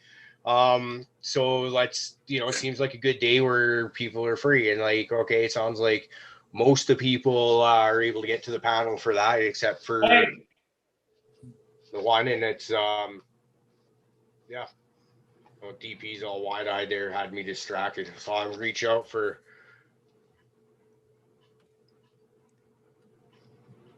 Sorry a minute. Oh, was that you? It's okay. I love you. I heard something too. We all love you, Rick. We all love Rick? you, Rick. Oh, Rick was yelling? We pardon anything that you do. Yeah. That's coming from chat. Right. So we can almost officially say this, right? Dave is like the voice of chat. When Dave says chat says this, he fucking means it. That's what fucking chat says. The voice of chat. Wow. You honestly really have did. some very faithful members of this chat who have been here a lot longer than me, who I would consider the voice of your chat over me. Yeah, we got Raider, Hurtin. Well, yes, we got a lot of generally, motherfuckers in there that have for been. every other chat, you're kind of been there. You're on there. Rod's been there from the beginning. I'm the guy who just likes to yeah. make people laugh, whether they like it or not. See, I'm down with that. Forced laughter. Yep. Nothing better when you look at somebody. Sometimes it gets angrily and awkward, say, but it doesn't matter. Because who gives a shit? It's just fucking life. Roll the with awkward's the Everybody best. likes the awkward parts and nobody admits it. Oh man, when you make the best part is laughing at the people who are so awkward they can't decide what the fuck, how to respond to the shit that you just said. That's my favorite. The uncomfortable motherfuckers, it make me laugh. Oh yeah. Fuck them if they can't take a joke. Prophet. What? With your girlfriend that's in the same house. No. You? Not at all. Okay. Hey man, I can't tell her no. Here's Ziggy.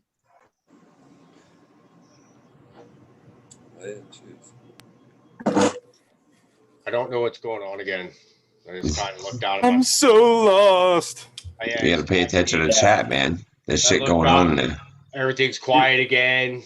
I'm like, what's the We're stoned. We're all fucking loving it right now. We're having a good time, man. and just enjoying the buzz and the company. Yeah. You know? Exactly. It's kind of like when you're in the same room with your buddies and no one's talked for like a fucking hour, but you're all just like, Yeah. Anybody who doesn't get that feeling, then you ain't been there yet. You ain't got that fucking. Eat some mushrooms. It'll happen. Well, I say that you're bad. All right. I don't know how much more we have to do to get you there. I mean, yeah, typically if you smoke when we smoke, you gonna be fucked up. Kind of how that works. Jeez Pete, you guys help my tolerance out a lot. Oh, and I do have to say, actually, I did eat tonight. I ate about like fucking 100 milligrams of edibles too while we've been doing this. So I guess I did eat that much tonight. That's good dinner, right? Fuck it, why not? Hey, it's something. I actually tried CBD for the first time. Yeah. Added with the THC gummies, and I'm pretty fucking feeling pretty good. Bro, Very quiet. We're gonna turn Prophet into a believer. And I tried that before I even got to the gummies, and I was like, wow, all right, there might be something to the CBD thing. I can see what they're talking about. Kind of looks like a believer So to me. we took a vote and decided that you and Black Widow should each get your own square on the show sometime. Really? Yeah, it could be doable. But I like taking up his square. Yeah. Well, I mean, it's your preference. We're not going to force it on you if you like to make his life miserable this way. I mentioned you guys could share a square, which would seem. I mean that would be me and her in her bedroom, and you up here on the couch, like. See, but this is a family show. We can't do that. Yeah. Yeah. And also, if we gave shitty Wi-Fi in the bedroom. If we gave White Widow a square and Black Widow a square, and then we didn't even let Prophet into the Zoom at all, then Yeah, they were talking about hitting my mom up too on this one. Can you please? That would be amazing. It's really late. I don't. No, not tonight. Not tonight, but we could totally make up a. I was like, "Fuck you! Let me grab my show. phone." The bitch Get her chewing his ass out for waking her up in the middle of No, actually, no, she's more likely to be up right now. I bet you I could call her right now and she would actually be awake. She's on meds. More likely than I would catch her earlier on in the morning. She's on meds. You need You to know try what? the afternoon. Ooh, look at that big old head. You need to try the afternoon. No. I don't think she'd be I don't like awake. the idea of this show. This show's terrifying me in all types of ways that I've never felt You don't before. want the family roast of Prophet to happen without Actually, your that- ability to say a fucking word about it. You could say stuff in chat. Oh no, We'll no, we ignore are you. going to time his ass out. So privileging me. Thank you. He gets one message every 5 minutes. Oh, fuck you guys. Terrible. Oh man, I was just looking at that. That sounds fucking amazing. Is that a normal thing that happens, Dave, when you have a seed auction? Might there be some extras that come out of that? That's generally up to Ross the Jeff. He's the one who packs them up, but he generally puts something in there extra. Well, pretty much always. Even if you order from him, like through allegedly through his emails, he'll hook you up. Allegedly. Well, I was looking at this one from Ziggy. He was talking about some fucking rosin that came with a Dave auction. Rosin that came with the deal. That's news to me. Shit, man. Maybe it was just like they grew the orange chasm and then made rosin. Because that sounds cool that too. sounds more likely. That sounds more likely. Maybe that's what it is. Maybe I am fucking stoned and can't read. Hey man, But it happens. now I want fucking orange chasm rosin. So this is a problem. I need to make some of this shit. Fluffy, quit making shit up. You don't have to be stoned to not be able to read. It does not help the issue. Let me tell you what. Oh, I won't debate that. I would like to point out that's awesome. Oh, his picture? Yeah, Yeah. that's awesome. She likes your picture, Dave. Oh, thank you. That's fucking awesome. It's creepy and weird, and it seems like it suits you. I like it. Creepy and weird and suits me. I've earned that. That's for sure. I gotta get going, kids. I'm feeling better than when we started, but I'm still feeling kind of rough. Thanks so much, Dave, for dropping by. It was a pleasure to get to know you a little bit more. And yeah. Oh, there you go, buddy. Okay, I'm working on it. Working on it. Love you all. Hey, wait! Didn't we figure this out? Like we can make the heart better than. Look what I did on my screen, Rick. How the fuck are you guys doing that? Oh, watch that shit. Ready? Yeah. Give him the O face. It's party time, bitch. Oh. Oh, the O face. Oh. The O face. How you with me? You left me in charge one day. Last night. I think it was last night. Later, Uncle Rick. Have a great night. Good night, Rick. Thanks for having me. You left me in charge, awesome and to talk to you, man. I had the controls. He'd never fucking leave. Jeez. Oh, Rick.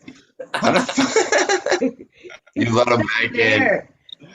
No, he didn't get the chance to leave yet. Trying to leave. He disappeared. Yeah. He's gone now. After you talk shit. He might not be in the proper state of mind for that to be a joke. Yeah. I better send him a text message. I love you. It is XO. Uncle Rick, we love you. Lots of kiss marks. Much love. We love you all the time. And you didn't wake me up. You weren't being loud. I didn't know what to do. You're being so quiet. Really? That's because we heard what'll happen if he starts being fucking loud. You didn't want to get reprimanded again. Yeah. He'll get tied up. Hey, he might. We remember this shit, all right. We like our friend to be around, so we gotta respect That's it. very awesome of you, Just Fluffy. this much. Just this much. The guy who almost caught me getting hit by a pan yesterday. That was Wow. that was yesterday. How big was the pan? Well, it was a small one, but it could hurt. I would have broken An average man. You would have cried. I think. Right. I want he to see was you hit him about with like to a get 10-inch frying pan.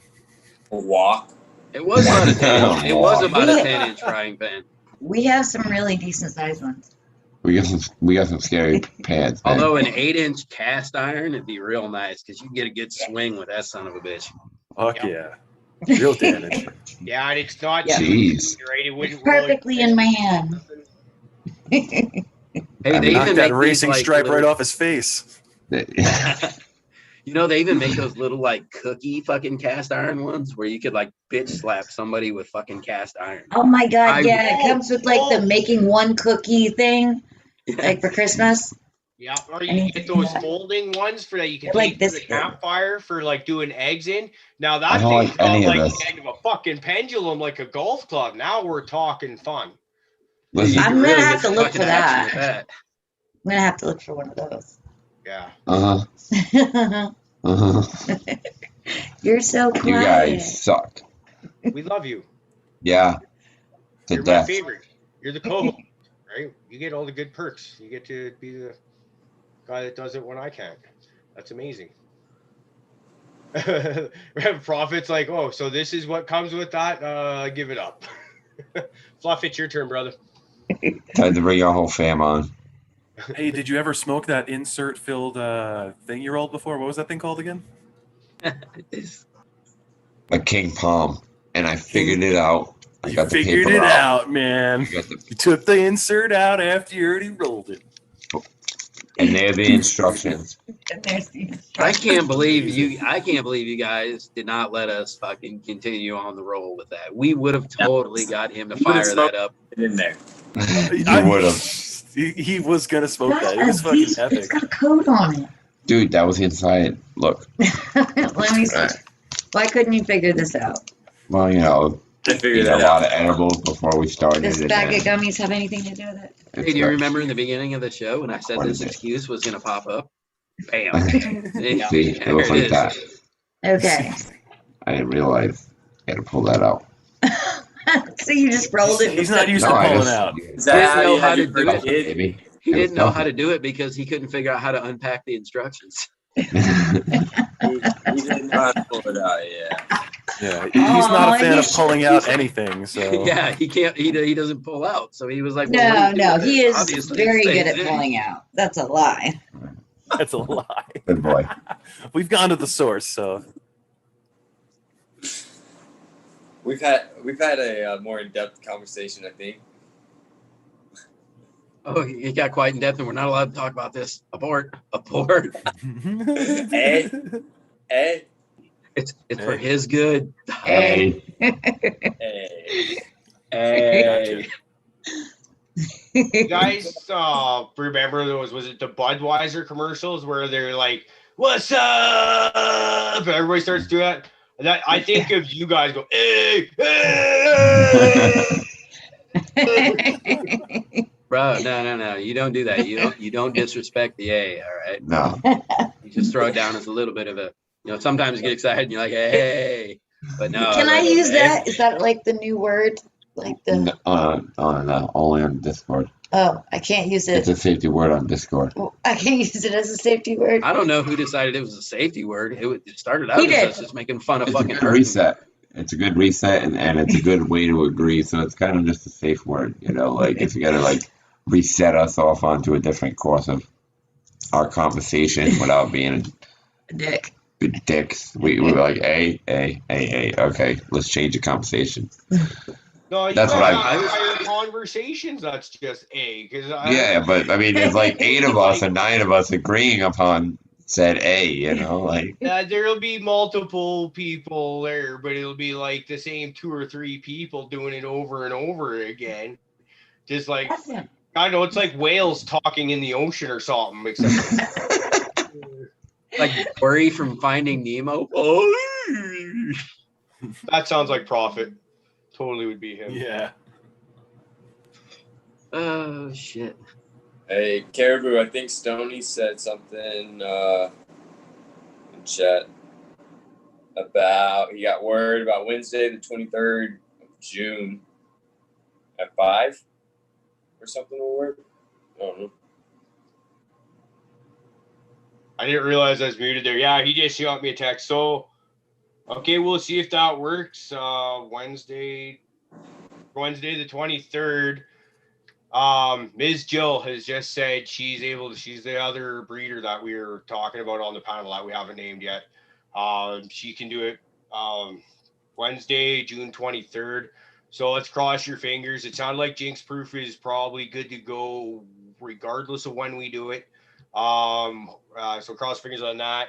Hopefully Ross DeJeff still wants to do it. We'll be able to do it then, and we'll have a show and have a hell of a time doing it. That's exciting. Okay, all-star lineup, man. All-star lineup. I can't wait to see this shit. Yeah, and also a big, huge shout out to Sequence for offering to step in as a moderator. That's huge. I think that's awesome. I really appreciate that. Oh yeah, thanks, man. I mean, Dick. I mean, not I'm kidding, thanks. I think it was pretty proper. I think he's okay with that. You know what, though? Having said that, man, I do have to, get back to my adult life. So I think I need to check out for the evening. It is getting late, and I have to go to work early. It's you know what, Fluff? I think I'm with you on that. I'm gotta get up, go to work early. So it seems like good as time as I need to shut it down. Dave. Yeah, all those edibles I started eating at the beginning of the show and through the show are definitely starting to catch up on right now. All right. Well, Dave, thank you so much for coming on, man. It was great to finally, I've seen you on the Neighborhood Grow Show in the last little while, but it's great to finally actually get to have a proper conversation with you and hear the dick jokes from the man himself. I missed all the dick jokes. Not fair. Go back and rewatch it. You're gonna have to show up, do the show on time next time. This is Dick Man Dave. Okay, good to know. He gave us just the tip tonight anyway. It was nice meeting you. It was definitely a pleasure to be here. I really appreciate you guys having me. I love your show. You know what? Put a plug in for you too while you're at it. Let everybody know where you're at and when. Well, you could find me on Instagram, Dave_not_here. Cannabis, same thing. On the Neighborhood Grow shows every Monday, 7 p.m. Eastern. You'll see me in most of the chats. You'll see me on Discord. You see me all over the place. I love just being involved in this whole community, whether I'm making jokes or actually being serious and trying to learn something. You know, I'm in it for the long haul. Weed is life. Weed is everything. Cannabis, if you want to be all proper. But yeah, thanks for having me, guys. I think When I heard you were coming on, I was super stoked. Oh yeah. Thanks for coming on, man.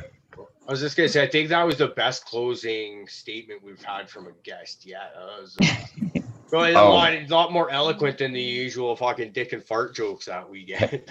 Caribou, real quick. So, what animal do you want to be? oh, good call. Yeah, nobody asked that? Yeah, nobody. I was not asked that question. It comes at the end. Oh, and we need the island strain too. Well. Oh, okay. Well, I'll make it quick. Dolphin. I would be a dolphin as far as an animal's concerned. If you're flying in the water. Dolphins like to rape things? They are a little rapey. You know what? You brought it to a whole new level that I didn't even think of. But yes, they are the only other animals that like to have sex. Like they do it for fun. So. But they're also very rapey. Man, you know, you got me pegged. You got my dolphin pegged. Wait, you like pegging? I see what you did there. I walked into that one. That's why you wanted to be a dolphin, because you got shit. a rounded snout. Right into that one. Pegging. It's all making sense. Peg my blowhole. I'll tell you what the blowhole isn't for, son. Island strain sour diesel. I fucking grew up on that shit back in the day. It was the best weed I smoked when I was a kid. I mean, I have to say, obviously East Coast sour D, not the West Coast conversion. Or did it matter? Do you notice a big difference? I was only exposed to the stuff that came from Albany, the East Coast stuff. The shit was real back in the day. The shit. It was hard to get, and it was like $500 an ounce. So I'd only be buying fucking an eighth of it, and I'd make that last. I'd find some other stuff to get me to go through the whole week, and that would be my pleasure stash. Yeah, I mean, like back in the day, I used to love getting that kind of shit, because that'd be like your pinner fucking, you know, you'd roll that little pinner, man, and that'd just fucking rock your fucking world. You'd be like, yeah, all right, that's enough. Put that shit out, man. You could, you'd enjoy that shit for like a week, you know. It'd be the only time you'd enjoy that shit for a week, but yeah, I love that shit back in the day. All right, guys, let's cut her down now. Everybody chat, you guys are the bomb. We absolutely love you. Heartbeat of the show, really, truly are. We'll see you, it's Tuesday, so that next one's going to be a Friday, and Friday night shit show as per usual. The last couple ones, they've been particularly good. Oh, and speaking of Friday shows, the one we did where fucking everybody jumped on there, was it 2 Fridays ago? That was our first video to hit over 500 views on this channel. So that's another significant milestone, and shout out to the Bro Show on that, because they had a big turnout on that show. It was very, very cool to see all them on that one. Yeah, everyone else, we love you, and we'll see you Friday. And yeah, have a great night. Have a great week. Cheers, boofers. Everybody play safe. Bye, chat.